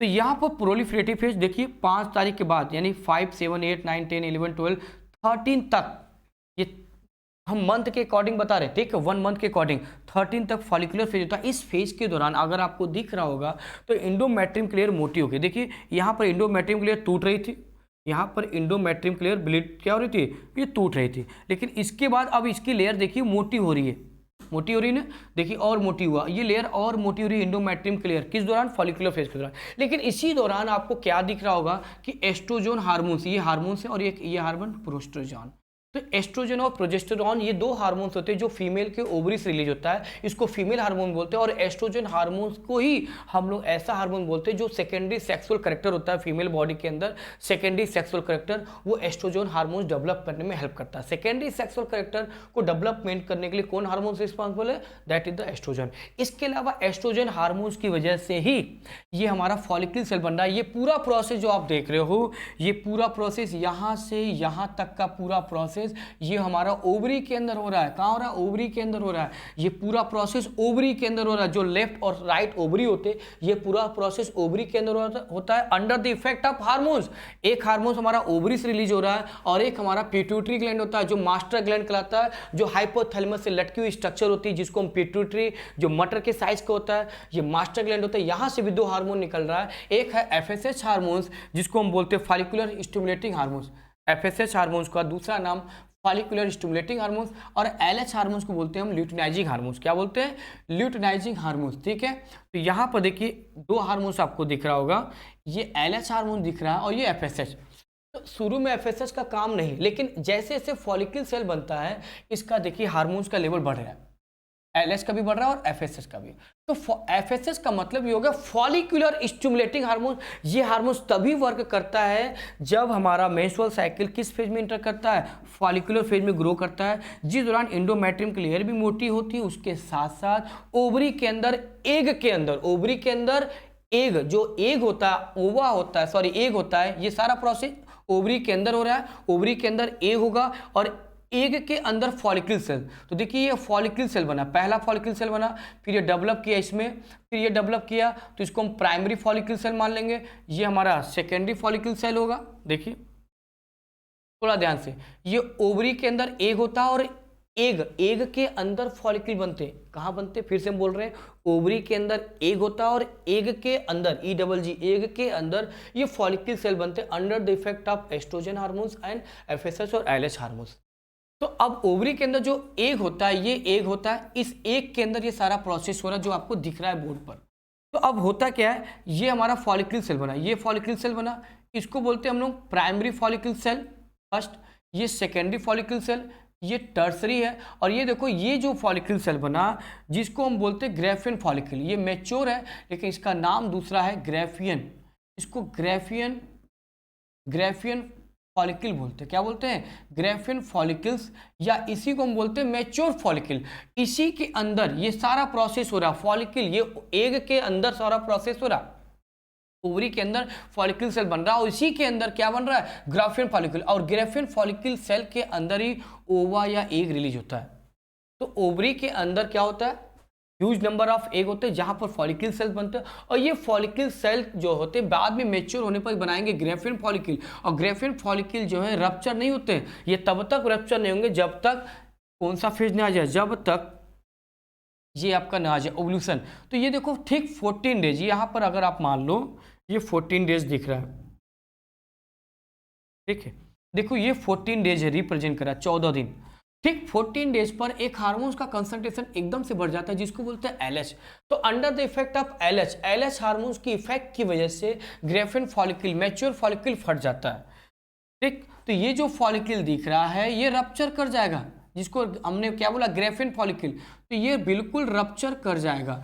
जब ये रप्चर करेगा तो ग्रेफियन फॉलिकल रप्चर होने की वजह से ओवा रिलीज हो जाएगा, एग जिसको बोल सकते हो, एग भी बोल सकते हो, नो डाउट, ओवा रिलीज हो जाएगा। ये ओवा हमारा रिलीज हो गया।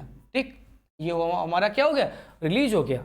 और जब ये रिलीज हुआ तो ये बचा हुआ पार्ट जो है, बचा हुआ जो ग्रेफियन फॉलिकल का पार्ट है, चूंकि ये इसका दूसरा नाम क्या है? ग्रेफियन।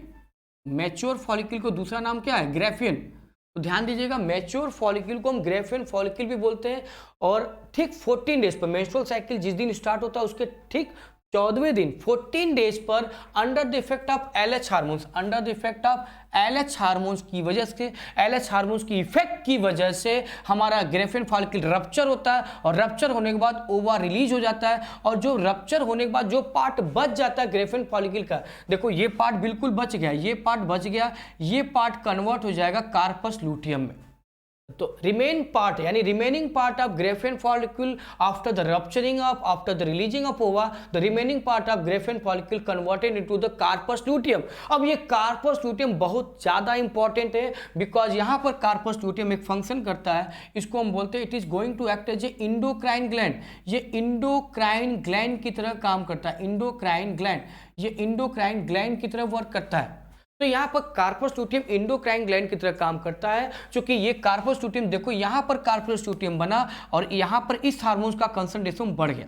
जहाँ कार्पस ल्यूटियम बन रहा है देखो प्रोजेस्टेरॉन यहाँ बहुत कम है, बहुत कम है, लेकिन एकाएक जहाँ कार्पस ल्यूटियम आपको दिख रहा होगा इसका कंसंट्रेशन हार्मोन्स का बढ़ गया। क्यों बढ़ गया? Because corpus luteum hormone secrete कर रहा है, उसका नाम है प्रोजेस्टेरॉन। इस हार्मोन्स का नाम है प्रोजेस्टेरॉन। प्रोजेस्टेरॉन हार्मोन्स होता है और ये हार्मोन्स तभी रिलीज होता है जब कार्पस ल्यूटियम बन जाता है। कार्पस ल्यूटियम बना किसका होता है? तो आप बोलोगे सर ग्रेफेन फॉलिक्यूल फटने के बाद जो पार्ट बच जाता है रप्चरिंग पार्ट, वो पार्ट मॉडिफाई होता है कार्पस ल्यूटियम और ये प्रोजेस्टेरॉन हार्मोन्स निकालता है, इसीलिए इसको इंडोक्राइन ग्लैंड की तरह बोलते हैं, क्योंकि ये एक्ट करता है। जो इंडोक्राइन ग्लैंड उसे बोलते हैं जो अपने अंदर से हार्मोन्स निकालता है, तो that's why it is going to act as not endocrine, लेकिन उसकी तरफ व्यवहार कर रहा है, तो इससे हम बोलते हैं इंडोक्राइन ग्लैंड। तो यहाँ पर ये इंडोक्राइन ग्लैंड की तरह वर्क कर रहा है, जो अपने अंदर से एक हार्मोन निकाल रहा है जिसका नाम है प्रोजेस्टेरॉन। और प्रोजेस्टेरॉन का दूसरे नाम से भी बोलते हैं, इसको बोलते हैं प्रेगनेंसी हार्मोन्स। इसका दूसरा नाम है प्रेगनेंसी हार्मोन्स, इसको हम लोग प्रेगनेंसी हार्मोन भी बोलते हैं, प्रेगनेंसी। तो प्रेगनेंसी हार्मोन्स भी बोलते हैं। क्यों बोलते हैं इसको प्रेगनेंसी हार्मोन्स? इसलिए बोलते हैं कि बिना इस हार्मोन से कभी भी एम्ब्रियो इम्प्लांट नहीं होगा, क्योंकि फर्टिलाइजेशन होने के बाद जब जाइगोट बनेगा तो वो जाइगोट मैंने बताया कहाँ इम्प्लांट होगा, वो जाइगोट इसी इंडोमेट्रियम में इम्प्लांट होगा ना, जल्दी बोलियो, वो जाइगोट इसी इंडोमेट्रियम के लेयर में आके इम्प्लांट होगा। तो जब ये हार्मोन्स नहीं रहेगा तो कभी भी एम्ब्रियो इंडोमेट्रियम के लेयर में इम्प्लांटेशन नहीं हो पाएगा, इसीलिए प्रोजेस्टेरॉन को प्रेगनेंसी हार्मोन बोलते हैं। जिस फीमेल के अंदर ये हार्मोन्स कम निकलता उसका बेबी कभी सर्वाइव नहीं करता, उसका फीटस कभी सर्वाइव नहीं करता, वो बच्चा गिर जाता है, क्योंकि इस हार्मोन्स की कमी से वो कभी यूट्रस में टिक नहीं पाता, इंडोमेट्रियम लेयर में चिपक नहीं पाता, स्टिक नहीं कर पाता है। इसीलिए इसका एक और नाम भी है, इसको लिखना चाहो तो लिख लो, इसको एंटी एबॉर्शन हार्मोन भी बोलते हैं, anti abortion hormones, anti abortion hormones भी बोलते हैं। This hormones is known as also anti abortion hormones. तो ये था इसके इंपॉर्टेंट पॉइंट जो आप समझ गए होंगे। मान लीजिए अगर फर्टिलाइजेशन नहीं हुआ है और तब इस हार्मोन्स की कोई जरूरत नहीं होगी। अगर फर्टिलाइजेशन नहीं, if the fertilization does not अगर then there is no need of progesterone hormones. तब क्या होगा? तब ये होगा कि ये जो हमारा कार्पस ल्यूटियम दिख रहा है, ये कार्पस ल्यूटियम डीजनरेट हो जाएगा और ये बनाने का कार्पस एल्बिकेंस, यहां नहीं लिखा हुआ है, ये डीजनरेट होकर बनाएगा कार्पस एल्बिकेंस, कार्पस एल्बिकेंस बनाएगा। क्या बनाएगा? कार्पस एल्बिकेंस बनाएगा। जब ये वर्क नहीं करेगा यानी जब फर्टिलाइजेशन नहीं होगा तो कार्पस ल्यूटियम का कोई वर्क नहीं होगा, हार्मोन्स का प्रोजेस्टेरॉन का भी कोई काम नहीं होगा, तब ये डीजनरेट हो जाएगा कार्पस एल्बिकेंस में। और बाद में नेक्स्ट जब मेंस्ट्रुअल साइकिल चलेगा, फिर से जब मेंस्ट्रुअल साइकिल चलेगा, देखो यहाँ फिर से ब्लीडिंग हो रहा है, फिर से जब 28-29 दिन आएगा तो यहाँ पर नेक्स्ट साइकिल जब चलेगा तो यहाँ ब्लीडिंग दिख रहा होगा आप लोगों को, यहाँ पर ब्लीडिंग होगा तो ये जो है बाहर बॉडी के बाहर डिस्चार्ज हो जाएगा, ठीक। और ल्यूटियम का मतलब ये होता है क्या? बॉडी, कार्पस माने होता है येलो कलर, तो ये हमेशा येलो कलर का होता है क्योंकि यहाँ पर कार्पस का मतलब होता है येलो, ल्यूटियम माने बॉडी। तो जब फर्टिलाइजेशन नहीं होगा तो कार्पस ल्यूटियम किस फॉर्म में मॉडिफाइड हो जाएगा? कार्पस एल्बिकेंस में, जो नेक्स्ट मेंस्ट्रुअल साइकिल में ब्लीडिंग के साथ बाहर। तो आप लोगों को समझ में आया कि अगर आपसे कोई पूछे ओव्यूलेशन किस हार्मोन्स की वजह से होता है तो आप बताओगे sir ovulation under the effect of LH hormone, LH hormones की वजह से ओव्यूलेशन होता है, इसीलिए हम इसको बोलते हैं एलएच सर्ज। ओव्यूलेशन को हम लोग बोलते हैं एलएच सर्ज। क्या बोलेंगे? LH surge. कहीं लिख लीजिए आप, एलएच सर्ज, SURGE। तो under the effect of LH hormones graafian follicle, mature follicle फटेगा ओवरी के अंदर, और जैसे ओवरी के अंदर ये फटेगा ओवा रिलीज होगा। इस ओवा को रिलीज कौन करता है? मैंने बताया फिम्बरी। तो यहाँ पर जो ओवा बना यही ओवा है। अगर आप देखो तो ये छोटा सा जो स्ट्रक्चर दिख रहा है ये ओवा है, ये ओवा है। तो ये ओवा जो है इसको फिम्बरी बाद में कलेक्ट कर लेगा, तो यहाँ से ये कलेक्ट होकर चला जाएगा फेलोपियन ट्यूब में, वहाँ फर्टिलाइजेशन होता है। ओके, ठीक है। तो अब यहाँ आप लोगों को अच्छे समझ में आ गया होगा। चलिए ठीक है, थोड़ा सी हम लोग प्यूबर्टी हो गया, प्रोजेस्टेरॉन हार्मोन्स, टेस्टोस्टेरोन, ये तो आप सब जान गए। एस्ट्रोजन का भी काम मैंने आपको बता दिया। ठीक, ये सारे हो गए। अब हम लोग बात करेंगे मेंस्ट्रुअल साइकिल हो गया, मेनार्स और मेनोपॉज मैंने आपको बता दिया। ये सारे फेज हो गए। ठीक, मेंस्ट्रुएशन फेज, फॉलिकुलर फेज, देखिए ये सारे नोट्स आपको मिल जाएंगे। मेंस्ट्रुएशन फेज मैंने बता दिया क्या होता है। फिर ये फॉलिकुलर फेज में फॉलिकल ग्रो करता है। और यहाँ पर एक चीज़ और देख लीजिएगा, ये फॉलिकल ग्रो का oestrogen produce by the ovary increase this hormones act as a uterus to cause lining become thicker. तो जो ओस्ट्रोजन हार्मोन्स होता है, एस्ट्रोजन, वो एफएसएच हार्मोन्स के अलावा, फॉलिकुलर स्टिमुलेटिंग हार्मोन्स के अलावा एस्ट्रोजन हार्मोन यानी एस्ट्रोजन हार्मोन्स भी एंडोमेट्रियम लेयर को मोटा करने में, ठीक करने में हेल्प करता है। ठीक, इसके अलावा ओल्यूटरी फेज मैंने आपको बता दिया, और लास्ट ल्यूटरल फेज वो भी हो गया। ओके, चलिए नेक्स्ट आगे बढ़ते हम लोग। अब हम बात करेंगे फर्टिलाइजेशन के बारे में, थोड़ा सी फर्टिलाइजेशन का भी देख लिया जाए। तो नॉर्मली आपको पता है कि फीमेल बॉडी में एक ही ओवा या एग रिलीज होता है after the menstrual cycle, after the oogenesis। उसको कलेक्ट कौन करता है? हमारा फिम्बरी। फिम्बरी कलेक्ट करके कहाँ रहता है? Fallopian tube. फेलोपियन ट्यूब में ओवा या एग पड़ा रहता है। ठीक, ओवा या एग पड़ा रहता है यहाँ पर। तो ये हमारा है, ये पूरा, ये जो सेल दिख रहा है इसको बोलते हैं कोरोना रेडिएटा। साइड में देखो लिखा है कोरोना रेडिएटा। जैसे कोरोना वायरस की हम बात नहीं कर रहे हैं, कोरोना रेडिएटा ऐसे सेल्स होते हैं जो पूरी तरह ओवम को या ओवा को घेरे होते चारों तरफ से। ठीक है, घेर के रखे और बहुत ही ज़्यादा कॉम्पैक्ट और टाइटली बाउंड होते हैं ताकि कि जल्दी से स्पर्म इंटर न कर पाए। ठीक, स्पर्म इंटर तभी करता है, जो मैंने आपको बताया था कि स्पर्म के हेड में क्या होता है। अगर आपको डायग्राम याद हो प्रीवियस वाला, तो मैंने बताया था फीमेल रिप्रोडक्टिव स्पर्म के हेड एक्रोसोम होता है, और एक्रोसोम के अंदर एक स्पेशल एंजाइम होता है जिसको हम लोग बोलते हैं हाइड्रोलिटिक एंजाइम। बिल्कुल सिमिलर होता है, लाइसोसोम की तरह होता है, और इसको बनाता कौन है? Golgi body. गोल्जी बॉडी ही स्पर्म का हेड बनाता है, जिसको एक्रोसोम बोलते हैं। और इसके अंदर जो एंजाइम होता है उस एंजाइम को हम बोलते हैं हाइड्रोलिटिक एंजाइम। हाइड्रोलिटिक, ये हाइड्रोलिटिक एंजाइम है। तो ये हमारा हाइड्रोलिटिक एंजाइम दिख रहा है, और इसका नॉर्मली जो मेन नाम है वो है हायालुरोनिडेज। हायालुरा,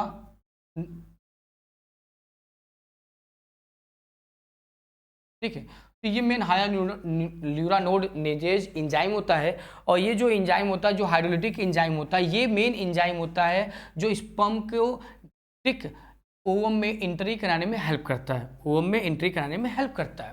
तो यहाँ देखो कई सारे स्पर्म आपको दिख रहा होगा, यहाँ भी स्पर्म है, कई सारे स्पर्म फ्यूज करने की कोशिश कर, एक स्पर्म यहाँ दिख रहा है, एक यहाँ दिख रहा है, एक यहाँ दिख रहा है, क्या?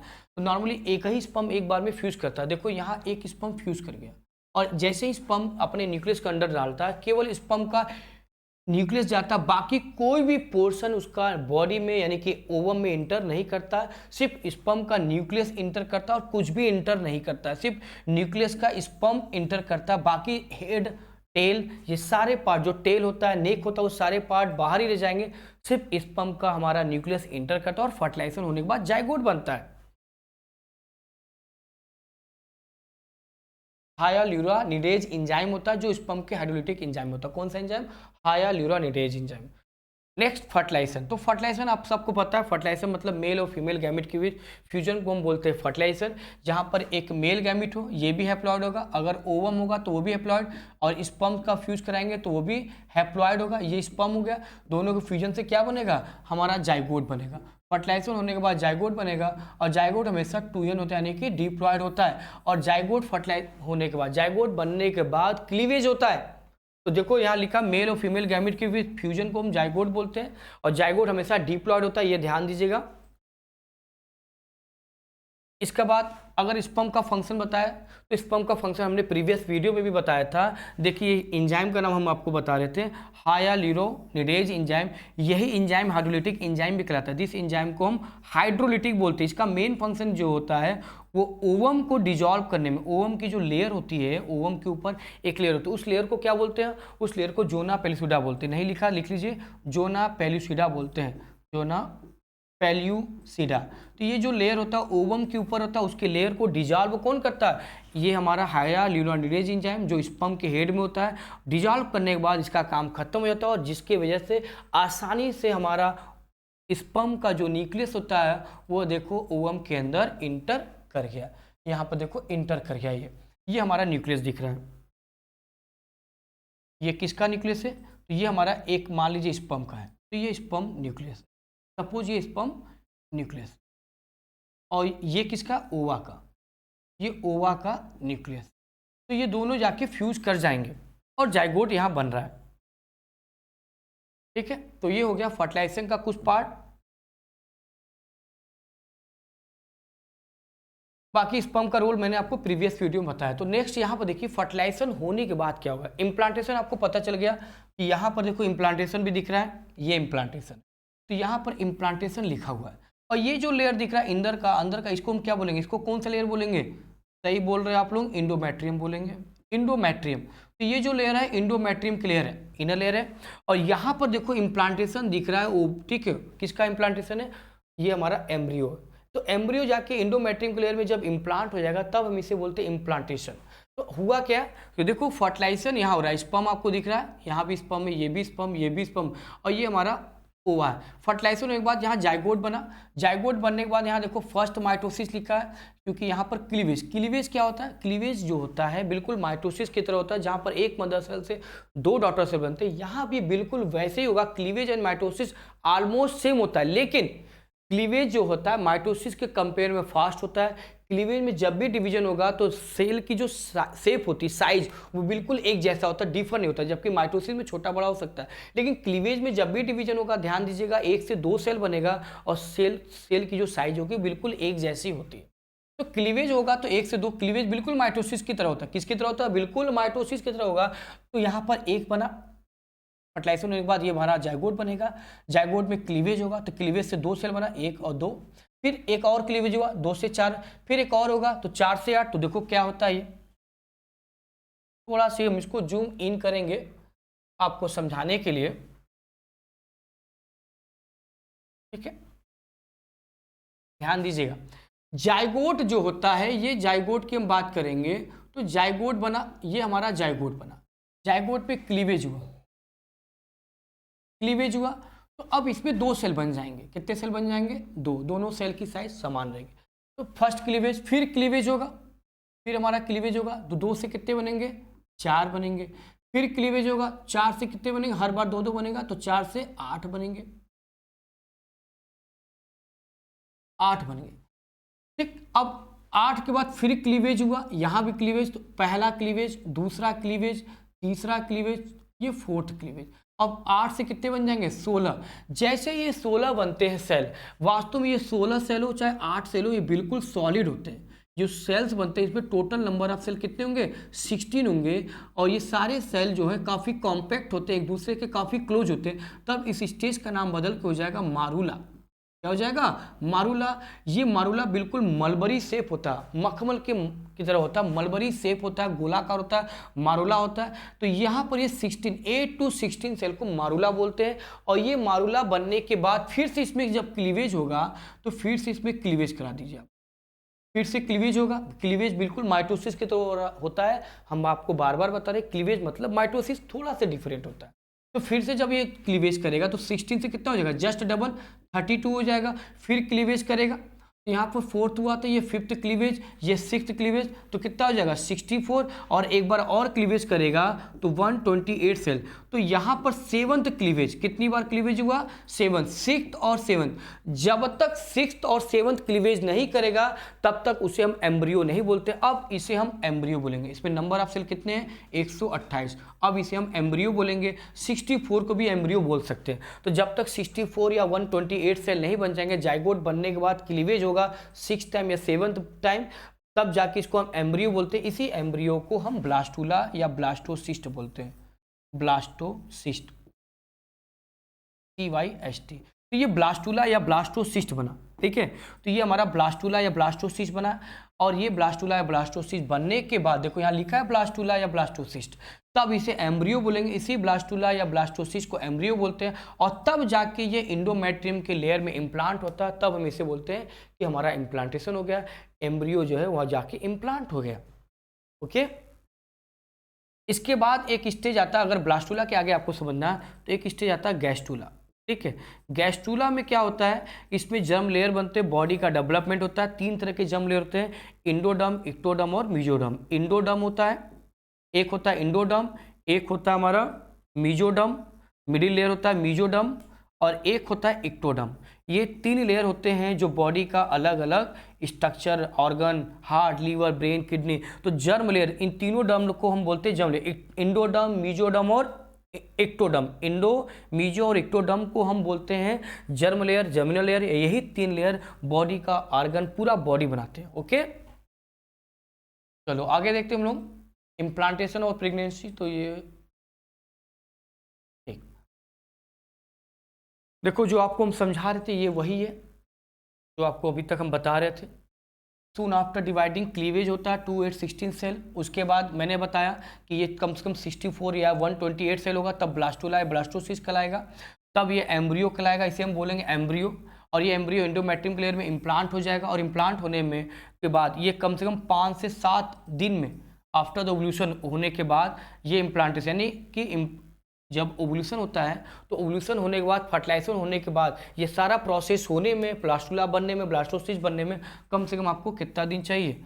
ये भी अबाउट 5 to 7 डेज। ठीक है, तो ये 5 to 7 time after ovulation this process called implantation and it produce a pregnancy. तो अब जाके जब ये इम्प्लांट हो जाएगा 5 से 7 दिन बाद, इतने दिन में ये इम्प्लांट होगा, तब हम इसे बोलेंगे प्रेगनेंसी कंफर्म हो गया। हालांकि ये कंफर्म कैसे होगा हम लोग आगे देखेंगे। इम्प्लांटेशन के बाद ये इम्प्लांटेशन हो गया, एम्ब्रियो आपको पता चलेगा क्या है। इसके अलावा फीटस, तो नॉर्मली जो फीटस होता है, फीटस तब बोलते हैं नॉर्मली, अगर आपसे कोई पूछे कि प्रेगनेंसी का टाइम टोटल कितना होता है, यानी डिलीवरी का पूरा टाइम कितना लगता है, आप सब जानते हैं कि डिलीवरी में टोटल जो टाइम लगता है वो 9 मंथ होता है। 9 मंथ में डिलीवरी हो जाती है बच्चे की, और इसमें लगभग 40 वीक लगते हैं। कितने वीक लगते हैं? 40 वीक लग जाते हैं। तो टोटल 40 वीक लगते हैं, टोटल 40 वीक लगते हैं। देखते हैं कहीं लिखा है, नहीं लिखा, कोई बात नहीं। तो टोटल ये 40 वीक्स लगते हैं। तो आप लिख लीजिएगा कि 9 मंथ टोटल लगते हैं, टोटल 9 मंथ लगते हैं। इस 9 मंथ को गैस्टेशन पीरियड भी बोलते हैं। क्या बोलते हैं? गैस्टेशन पीरियड बोलते हैं। गैस्टेशन, इसको गैस्टेशन पीरियड बोलते हैं। तो ये गैस्टेशन पीरियड कहलाता है जो 9 मंथ का होता है, या इसी को बोलते हैं 40 वीक। लगभग 40 वीक लग जाते हैं कंप्लीट बॉडी के डेवलपमेंट में, फीटस के पूरे डेवलपमेंट में, फीटस का पूरा डेवलपमेंट यानी पूरा ह्यूमन बॉडी बनने में 40 वीक लगते हैं। उसी दौरान इसकी डिलीवरी भी होती है 9 मंथ में। ठीक, तो यहाँ देखो फीटस लिखा हुआ आपको। इसके बाद प्रेगनेंसी मैंने आपको बता ही दिया, बॉडी के अंदर होगा। जब डिलीवरी होगा तो 9 मंथ कंप्लीट होना चाहिए। किसी किसी में 1 महीने 15 दिन वेरी करता है। ओके, और 40 वीक्स, इस 40 वीक्स में से आपको बता दें, हार्ट जो होता है, हार्ट बॉडी में, हार्ट ये 5th वीक में बन जाता है। 5वीं वीक तक आते आते हार्ट बन जाता है। हार्ट जब फीटस 5वीं वीक में जाता है, 5वें हफ्ते में, तो हार्ट बन जाता है। क्या बन जाता है?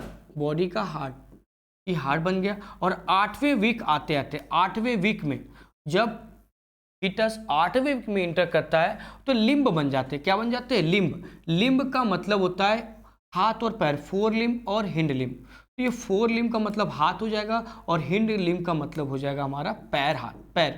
तो हिंड लिम्ब बन जाएंगे और 4 लिम्ब बनना शुरू हो जाते हैं 8वें वीक में।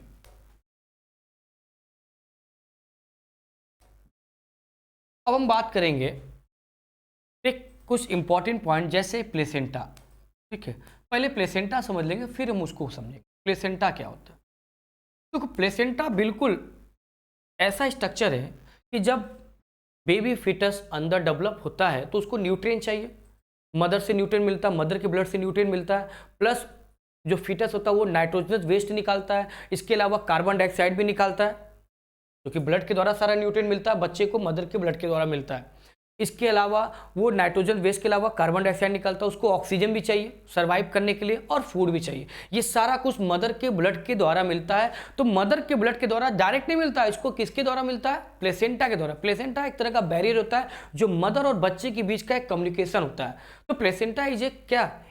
Connection between mother and foetus.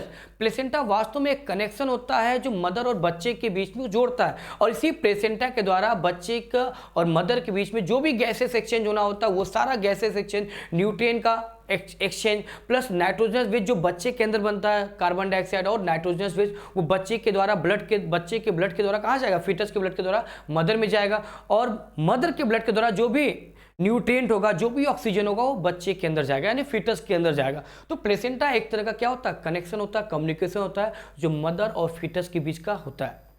तो यहाँ पर देखो प्लेसेंटा क्या होता है, ये डिस्क लाइक होता है, बिल्कुल ये डिस्क लाइक होता है, यूट्राइन ट्यूब से जुड़ा होता है। यूट्राइन ट्यूब क्या होता है, बिल्कुल यूट्रस के ऊपर होता है। तो यहाँ पर प्लेसेंटा डिस्क लाइक स्ट्रक्चर होता है जो यूट्राइन वॉल से जुड़ा होता है। और ये क्या होता है, कंटेनिंग ब्लड वेसल कनेक्शन, लिखा ना, connect the placenta with foetus, that is called umbilical cord. Umbilical cord क्या होता है, अम्बिलिकल कॉर्ड कॉर्ड लाइक होता है, और इस कॉर्ड लाइक में क्या होता है, ब्लड वेसल्स होते हैं। इसके अंदर ढेर सारे ब्लड वेसल्स होते हैं, आर्टरी, वेन और कैपिलरीज होते हैं। तो ये ब्लड वेसल्स रखता है। इसी ब्लड वेसल्स के द्वारा जो भी गैसियस एक्सचेंज, नाइट्रोजन, जो भी गैसियस एक्सचेंज और इसके अलावा nitrogen waste, carbon dioxide, oxygen का एक्सचेंज होता है, इसी के द्वारा होता है। अम्बिलिकल कॉर्ड, देखो अम्बिलिकल कॉर्ड दिखाते हैं आपको हम, ये देखिए आपको दिख रहा है ये अम्बिलिकल कॉर्ड, ये हमारा अम्बिलिकल कॉर्ड है, ये अम्बिलिकल कॉर्ड दिख रहा है। अम्बिलिकल कॉर्ड वास्तव में फीटस और प्लेसेंटा के बीच का कनेक्शन होता है, अम्बिलिकल कॉर्ड, ठीक है। कनेक्शन बिटवीन, ये क्या होता है, connection between foetus and placenta. तो फीटस और प्लेसेंटा के बीच में कनेक्शन होता है। और प्लेसेंटा क्या होता है, तो आप कहोगे sir placenta is the barrier, placenta is a intimate connection, या placenta is a kind of communication, is a connection in which mother और फीटस का जो कनेक्शन होता है उसको हम प्लेसेंटा बोलते हैं। और प्लेसेंटा के द्वारा सारा न्यूट्रिएंट, सारा गैसियस एक्सचेंज और जो भी नाइट्रोजन वेस्ट वो एक्सचेंज होता है। और इसके भी बीच एक अम्बिलिकल कॉर्ड होता है जो प्लेसेंटा को फीटस से जोड़ता है। प्लेसेंटा को फीटस से कौन जोड़ता है, that is the umbilical cord. आपको आर्टरी दिख रहा होगा, वेन दिख रहा होगा, ठीक। इसके अलावा एक और इंपॉर्टेंट पॉइंट है कि प्लेसेंटा जो है ये विलाई से बना होता है। प्लेसेंटा किसका बना होता है, ये फिंगर लाइक प्रोजेक्शन होता है जो विलाई कहलाता है। और इसमें दो फोल्ड होते हैं, प्लेसेंटा में दो फोल्ड होते हैं। वो दो फोल्ड क्या होते हैं वो देख लेते हैं हम लोग। तो प्लेसेंटा के अंदर, प्लेसेंटा, तो ये फॉर्म्ड ऑफ किसका बना होता है, फॉर्म्ड ऑफ टू फोल्ड, ठीक है, टू विलाई, या आप विलाई लिख लो, ये टू विलाई का बना होता है। टू विलाई यानी फिंगर लाइक प्रोजेक्शन होता है। इसमें एक फिंगर जो है, एक फिंगर लाइक प्रोजेक्शन या एक विलाई, ये चला गया यूट्राइन वाल की तरफ। तो one finger like structure, one finger like villi, ठीक है, अटैच्ड, किससे अटैच्ड दिख रहा है आपको, अटैच्ड यूट्राइन वाल, एक यूट्राइन वाल की तरफ चला जाएगा, ठीक है, जहां पर मदर का ब्लड रहेगा, इसके अंदर मदर का ब्लड आएगा। और एक आप लिखोगे दूसरा जो फिंगर लाइक पोजीशन होगा, सेकेंड वाला, इसमें दो कनेक्शन होते हैं, second finger like villi form extension, ये फैल जाएगा, फॉर्म एक्सटेंशन, ठीक है, थ्रू, ये एक्सटेंशन थ्रू लिख लो, एक्सटेंशन थ्रू फीटस, ये फीटस की ओर बढ़ जाएगा। तो इसमें एक फिंगर लाइक स्ट्रक्चर होगा जो यूट्राइन वाल की तरफ अटैच हो जाएगा, जिसमें मदर का ब्लड होता है, और एक फिंगर लाइक स्ट्रक्चर बनाएगा जिसको विलाई बोलते हैं। यानी इसमें दो विलाई होते हैं, एक आपका कहाँ जुड़ जाएगा, एक जुड़ जाएगा हमारा यूट्राइन वाल की तरफ, और एक फिंगर लाइक स्ट्रक्चर निकल के चला जाएगा फीटस की तरफ, जहाँ फीटस का ब्लड होगा। दोनों एक दूसरे से काफ़ी क्लोजली, टाइटली बाइंड होते हैं, इंटरलॉक होते हैं, लेकिन कभी दोनों का ब्लड मिक्स नहीं होता है। सिर्फ गैसेस एक्सचेंज होता है लेकिन ब्लड मिक्स नहीं होता है। ओके, इसके अलावा एक बहुत इंपॉर्टेंट है अमनियोटिक फ्लूइड। देखो जब भी एम्ब्रियो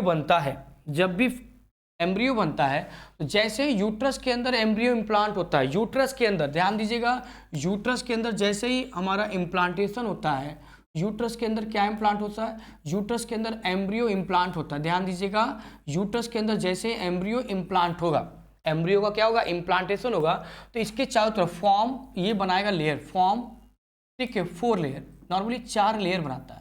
इसको हम बोलते हैं एम्ब्रियोनिक लेयर। क्या बोलते हैं, एम्ब्रियोनिक लेयर।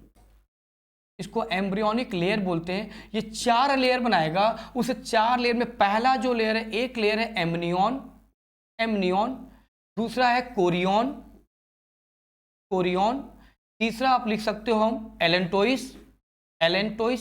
ये एलेंटोइस वही है जिस मैंने अभी आपको बताया, ठीक है, एलेंटोइस। एलेंटोइस कब बनता है? जो फिंगर लाइक प्रोजेक्शन प्लेसेंटा का होता है, जब वो फीटस की ओर बढ़ता है तो अब उसे हम बोलते हैं एलेंटोइस। फीटस के अंदर, फीटस की ओर जो आपका फिंगर लाइक स्ट्रक्चर है वो हमारा एलेंटोइस होता है, ठीक है, जिसमें बच्चे का ब्लड होता है। और चौथा अगर आप लिखोगे, फोर्थ है, वो हमारा कहलाएगा प्लेसेंटा। तो टोटल कितने इसमें एम्ब्रियोनिक लेयर होते हैं? 4। एमनियन, कोरियन, एलेंटोइस और प्लेसेंटा। ये 4 लेयर होते हैं जो कि एम्ब्रियो डेवलप होने के बाद, जब एम्ब्रियो इम्प्लांट हो तो उसके ऊपर बनते हैं ताकि कि फीटस का प्रोटेक्शन हो सके। और एमनियन का मेन फंक्शन समझ लेते हैं हम लोग, क्योंकि यही सबसे अधिक इंपॉर्टेंट है। देखो एमनियन कैसा होता है, ये शेक लाइक स्ट्रक्चर आपको दिख रहा होगा, वी सराउंड द एम्ब्रियो। और इसके अलावा before the formation of allantois, allantois के पहले ये बनता है। और मेनली जो एमनियन का काम होता है, बच्चे के चारों तरफ एक लिक्विड जैसा स्ट्रक्चर होता है यहाँ पर चारों तरफ, इस लिक्विड लाइक स्ट्रक्चर को हम बोलते हैं एमनियन। क्या बोलते हैं? एमनियन। जो बच्चे को शॉक से, झटकों से, या जब कभी माँ अगर गिर गई, इन केस कभी हो ना, लेकिन कभी माँ जब स्लिप फॉल हो जाती, गिर जाती है, तो शॉक से, झटकों से बच्चों को बचाती है, क्योंकि इसके अंदर एमनियोटिक फ्लूइड होता है। इस फ्लूइड से बच्चे को शॉक एब्जॉर्बिंग का काम करता है, झटकों से बचाता, शॉक को एब्जॉर्ब कर लेता है। किसी भी तरह के मैकेनिकल इंजरी या फिजिकल इंजरी से एमनियोटिक फ्लूइड बच्चे को बचाता है। इसके चारों तरफ जो लिक्विड होता है उसको हम लोग बोलते हैं एमनियोटिक फ्लूइड। और एक बहुत इंपॉर्टेंट पॉइंट है कि आज क्या हो रहा है कि कुछ कपल क्या कर रहे हैं, वो जेंडर का चेक करते हैं कि हमारा लड़का है कि लड़की, और इसी एमनियोटिक फ्लूइड की मदद से पता कर सकते हैं कि लड़की है कि लड़का, चूंकि इसके अंदर के सेल निकालकर, एमनियोटिक फ्लूइड के अंदर जो सेल्स होती है, सेल को निकाला जाए और क्रोमोसोम पैटर्न से हम पता कर सकते हैं कि लड़का है कि लड़की। तो इस प्रोसेस को बोलते हैं अमीनोसिंथेसिस। अमीनोसिंथेसिस, अमीनोसिंथेसिस, इस प्रोसेस को बोलते हैं अमीनोसिंथेसिस।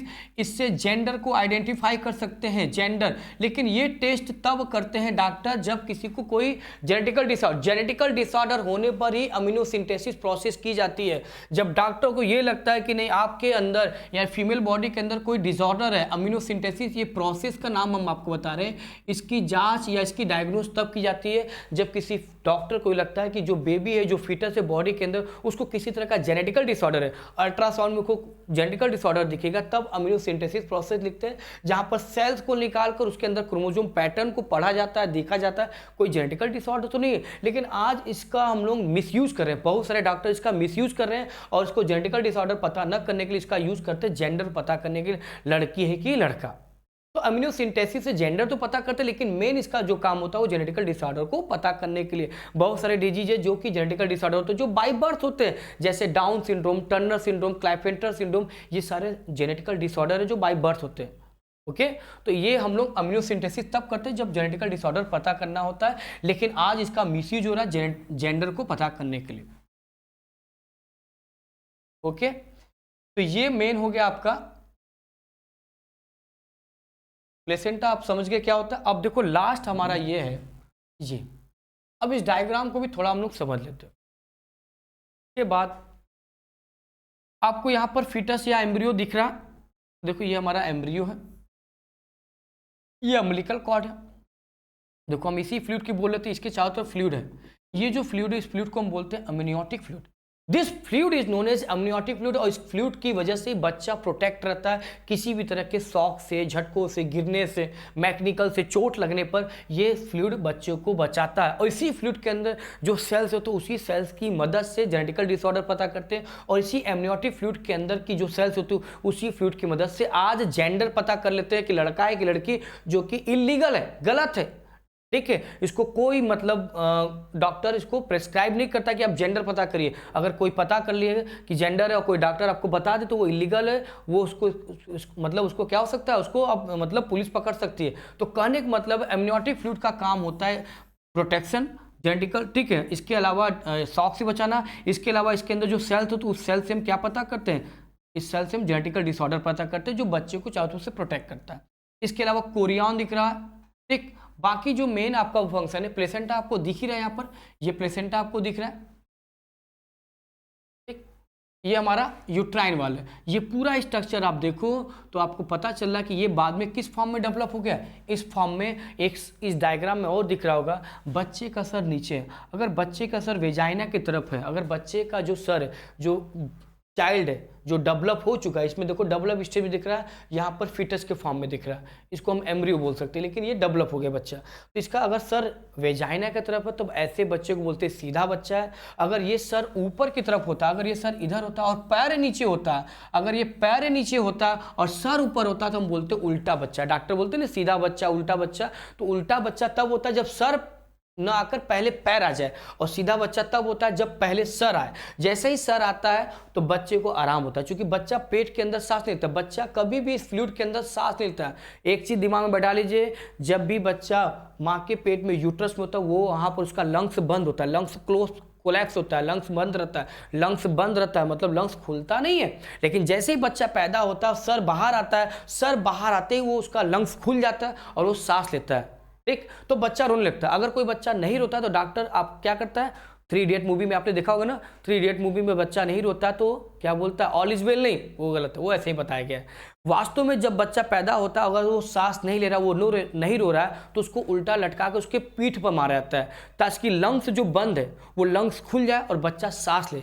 जब बच्चा ब्रीदिंग करता है तो वो रोने लगता है। तो जब सर पहले आएगा तो नॉर्मल मोड है, बच्चा सही है सीधा। लेकिन अगर पहले पैर आ जाएगा, जो अगर पहले पैर आया डिलीवरी के दौरान, अगर पहले पैर आ जाएगा तो क्या हो जाएगा, बच्चा का जो लंग्स है वो अंदर ही खुल जाएगा। जब लंग्स खुलेगा वो सांस लेगा तो अंदर का जो एमनियोटिक फ्लूइड है वो उसके मुंह में चला जाएगा, उसके लंग्स में चला जाएगा, जो बच्चे के लिए बहुत ज़्यादा डेंजर होता है।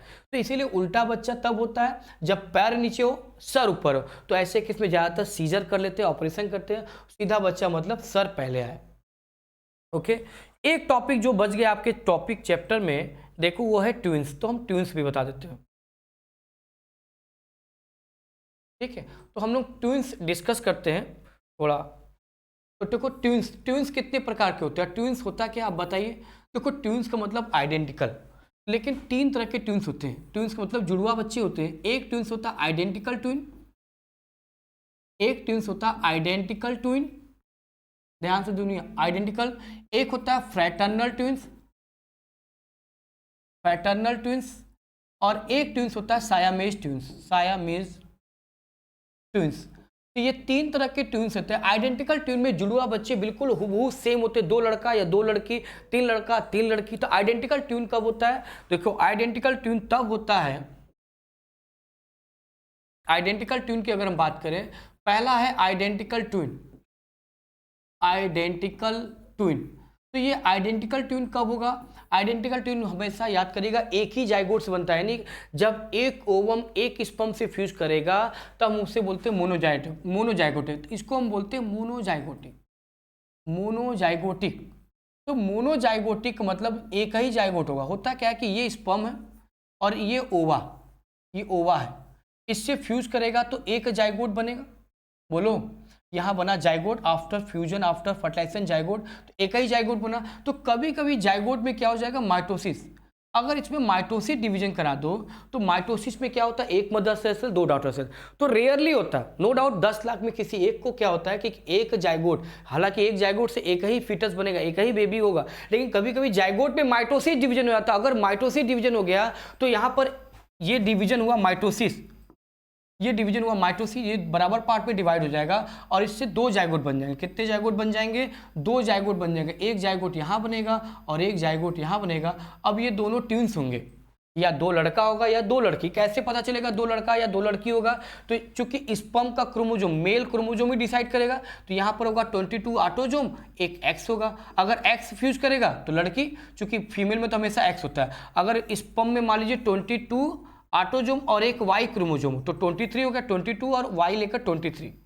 अगर मेल में वाई क्रोमोजोम आ गया और फीमेल में तो हमेशा एक्स होता है, तो अब ये लड़का हो जाएगा। तो अगर यानी कि मेल का क्रोमोजोम ही ये डिसाइड करेगा कि लड़का होगा कि लड़की होगा, ठीक है। यानी कि अगर हम बात करें कि ये जो तुम्हारा जी आपका क्या है स्पर्म, ये जो स्पर्म है अगर इसमें एक्स होगा तो लड़की, और अगर स्पर्म में वाई क्रोमोजोम आ गया तो लड़का।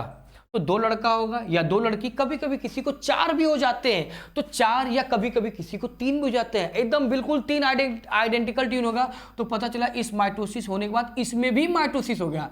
अगर इसमें माइटोसिस हो गया तो यहाँ पर 2 और जाइगोट बन जाएंगे, बोलो, लेकिन इसमें माइटोसिस नहीं हुआ तो ये अपने ये तो वैसे ही रहेगा।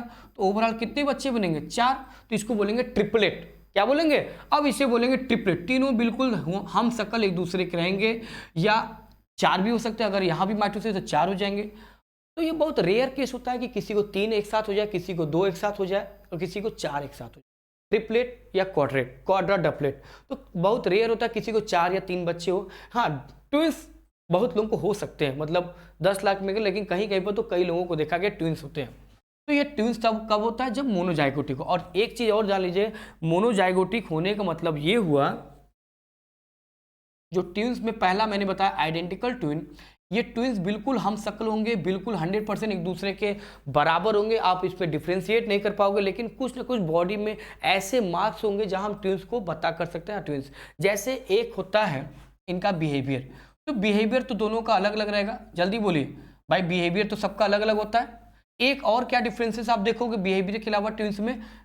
Fingerprinting, DNA fingerprinting. DNA fingerprinting हर व्यक्ति का, हर इंसान का अलग अलग होता है। अब डीएनए फिंगरप्रिंटिंग क्या होता है? ये वास्तव में जो होता है डीएनए सीक्वेंस होता है। ये वास्तव में क्या होता है? Sequence of DNA. तो डीएनए फिंगरप्रिंटिंग को हम लोग बोलते हैं सीक्वेंस ऑफ डीएनए। दुनिया के हर एक व्यक्ति का, चाहे वो लड़का हो, चाहे लड़की हो, चाहे ट्विंस हो, चाहे ट्विंस नहीं हो, डीएनए फिंगरप्रिंटिंग कभी किसी का मैच नहीं खाता। ये उंगली का फिंगरप्रिंटिंग नहीं होता है। हम डीएनए की बात करें, इस उंगली की या इस फिंगर की फिंगरप्रिंटिंग की बात नहीं करें, हम किसकी बात कर रहे हैं? डीएनए। डीएनए सीक्वेंस हर व्यक्ति का अलग अलग होता है, जरूर अलग होता है, वेरिएशन जरूर होता है। तो ये बिल्कुल अलग रहेगा, ये बिल्कुल रहेगा आइडेंटिकल ट्विन में। तो ये हो गया आइडेंटिकल ट्विन। दूसरा देखिए फैटर्नल ट्विंस। एक बचा है हमारा फैटर्नल ट्विन, ठीक है। तो फैटर्नल ट्विंस की हम बात करेंगे। चल नहीं रहा ये पेन। तो फैटर्नल ट्विंस क्या होता है? देखो फैटर्नल ट्विन में क्या होता है, कभी कभी किसी फीमेल में, जैसा मैंने बताया, एक मंथ में एक ही ओवा बनता है, लेकिन कभी कभी किसी फीमेल में दोनों ओवरी से 2 ओवा बन जाएंगे। अगर दोनों ओवरी से 2 ओवा बनेंगे तो मुझे बताओ, दोनों से स्पर्म फ्यूज करेंगे, दोनों से जाइगोट बनेंगे, दोनों से आपका एम्ब्रियो बनेगा। तो ये होता है डाइजाइगोटिक। ये होता है डाइजाइगोटिक। ध्यान दीजिएगा, ये डाइजाइगोटिक होता है। यानी यहाँ पर अगर हम देखें तो यहाँ पर एक स्पर्म यहाँ होगा, प्लस एक ओवा से ये फ्यूज करेगा, फिर एक और स्पर्म आएगा और एक और ओवा होगा। तो यहाँ कितने ओवा बने? 2। ये दोनों ओवा ही हैं, दोनों ओवा। तो नॉर्मली हर फीमेल में एक ही ओवा बनता है, लेकिन कभी कभी किसी फीमेल में, लाखों में किसी एक फीमेल को 2 ओवा बन जाते हैं, दोनों ओवरी एक्टिवेट होते हैं मेंस्ट्रुअल साइकिल। तो जब दोनों फ्यूज करेंगे तो पता चला इस स्पर्म में एक्स है और मान लीजिए इस स्पर्म में वाई है, तो ये लड़का बन जाएगा, है ना, और ये लड़की बनेगी। फर्टिलाइजेशन होने के बाद जाइगोट बनेगा, और जाइगोट के बाद ये क्या बनेगा? एम्ब्रियो, और एम्ब्रियो के बाद ये फीटस बनेगा, और ये आगे चल के बना लेगा क्या? गर्ल। लेकिन ये डेवलप करने के बाद क्या बनाएगा? बॉय, क्योंकि इसमें फादर से क्या आ गया? वाई। मतलब फादर का ही क्रोमोसोम डिसाइड करता है ना, लड़का होगा कि लड़की। तो एक लड़का एक लड़की हो सकता है, लड़की एकदम सुंदर और लड़का बिल्कुल काला सांड, काला एकदम काला कलौटा हो सकता है। एक लड़की एक लड़का हो, तो ये पॉसिबिलिटी हो सकता है। दोनों लड़की हो सकता है, दोनों लड़का हो, लेकिन कभी भी ये शक्ल सूरत पे एक जैसे नहीं होते, बिल्कुल डिफरेंट रहेंगे, ठीक है। बिहेवियर से लेकर डीएनए फिंगरप्रिंट से लेकर शक्ल से भी बिल्कुल दोनों डिफरेंस रहेंगे। तो क्योंकि ये फैटर्नल ट्विंस है, ट्विंस कहलाएंगे क्योंकि दोनों एक साथ पैदा हो रहे हैं। 10-10 मिनट 5-5 मिनट का गैप भी होता है, पहले एक लड़की होगा फिर लड़का, 2 लड़की 2 लड़का भी होंगे, लेकिन शक्ल सूरत बिल्कुल अलग रहेगा। जबकि आइडेंटिकल ट्विन में दोनों हम शक्ल होते हैं। तीसरा जो बच्चा वो है लास्ट हमारा है सायामेज ट्विंस। देखो ये सायामेज ट्विंस जो होता है, आप इसको जेनेटिकल डिसऑर्डर बोल सकते हो। सायामेज ट्विंस को हम कंजेनाइटल भी बोलते हैं। इसको कंजेनाइटल डिजीज बोलते हैं। मतलब ये एक तरह का जेनेटिकल डिसऑर्डर है, और बिल्कुल इसमें भी आइडेंटिकल ट्विन की तरह होता है। Identical, similar two identical twin. अगर हम बोलें इट इज़ वेरी सिमिलर, ये सिमिलर होता है, similar two identical twin, similar two identical twins. तो ये आइडेंटिकल ट्विंस की तरह होता है। किसकी तरह होता है? आइडेंटिकल ट्विंस की तरह होता है। यहाँ भी एक ही स्पर्म होगा, एक ही ओवा से ये फ्यूज करेगा और एक ही जाइगोट बनाएगा, लेकिन अब मैंने बताया था आइडेंटिकल ट्विन में कभी कभी क्या होता है कि उसमें माइटोसिस हो गया। तो यहाँ भी क्या हो गया? ये माइटोसिस में गया, तो माइटोसिस में जब जाएगा तो ये ऐसे डिवाइड करेगा, तो दो जाइगोट बनाएगा। लेकिन क्या होता है कि माइटोसिस में जाने के बाद, माइटोसिस में गया लेकिन ये देखो एक और ये दो, यहाँ भी एक जाइगोट और एक जाइगोट यहाँ, ये जाइगोट है, एक जाइगोट यहाँ है और एक जाइगोट यहाँ दिख रहा है। ये दोनों जाइगोट सेपरेट नहीं होते हैं। आइडेंटिकल ट्विन में दो जाइगोट बनता है, दोनों सेपरेट हो जाते हैं। लेकिन यहाँ पर क्या होता है, माइटोसिस तो होता है, दो जाइगोट बनता है लेकिन दोनों जाइगोट सेपरेट नहीं होते, वो जुड़े रह जाते हैं। जब ऐसे बच्चे डेवलप होते हैं उनका बॉडी का पोर्शन कहीं ना कहीं चिपका होता है, कहीं पीठ जुड़ा रहता है, कहीं सर जुड़ा रहेगा, कहीं बॉडी का पार्ट कोई और पार्ट, या उनका एब्डोमेन पोर्शन, हार्ट पोर्शन, पेट पोर्शन, मतलब ये शरीर से कहीं ना कहीं से जुड़े रहते हैं। ये बाय बर्थ जब पैदा होंगे, जब ये बर्थ लेंगे तो इनके सर, बॉडी का कोई ना कोई ऑर्गन जुड़ा होगा। पता क्या चलेगा कि दो शरीर है, एक ही हार्ट है, दो शरीर है, एक में किडनी, एक में किडनी नहीं है, ठीक है। तो इनका पूरा डेवलपमेंट नहीं होता, ये शरीर से कहीं ना कहीं अटैच होते हैं, ठीक। तो दोनों जाइगोट जब सेपरेट नहीं होते, ये सेपरेट नहीं होते हैं, सेपरेट, इनमें नो सेपरेशन, नो सेपरेशन। जब सेपरेशन नहीं होगा, दोनों जाइगोट अलग अलग ही नहीं होंगे, तो दोनों जाइगोट आपस में जुड़े रहते हैं। और बाद में फीटस बनने के बाद पैदा जब होते हैं, धरती पर प्रकट होते हैं, बर्थ लेते हैं, प्रोड्यूस होते हैं, तो इनमें क्या होता है कि इनका शरीर का कोई ना कोई ऑर्गन, बॉडी पार्ट जुड़ा होता है, तो इनको बहुत सफ़र करना पड़ता है और ऐसे बच्चे जल्दी जीते नहीं। तो ये तीन तरह का हमारा ट्विंस हो गया। पहला आइडेंटिकल ट्विन, दूसरा फैटर्नल ट्विंस और तीसरा हो गया साइमेज ट्विंस। तो ये था फीमेल रिप्रोडक्टिव सिस्टम के बारे में, ठीक है। उम्मीद है आप सबको बहुत अच्छा समझ में आया होगा। तो ज़रूर आप लोग इसको लाइक, कमेंट, शेयर करिएगा और फिर हम लोग नेक्स्ट चैनल में मिलेंगे। तब तक के लिए बाय, ओके, चलो, ओके, थैंक यू एवरीवन। पता नहीं कितना देर हुआ यार।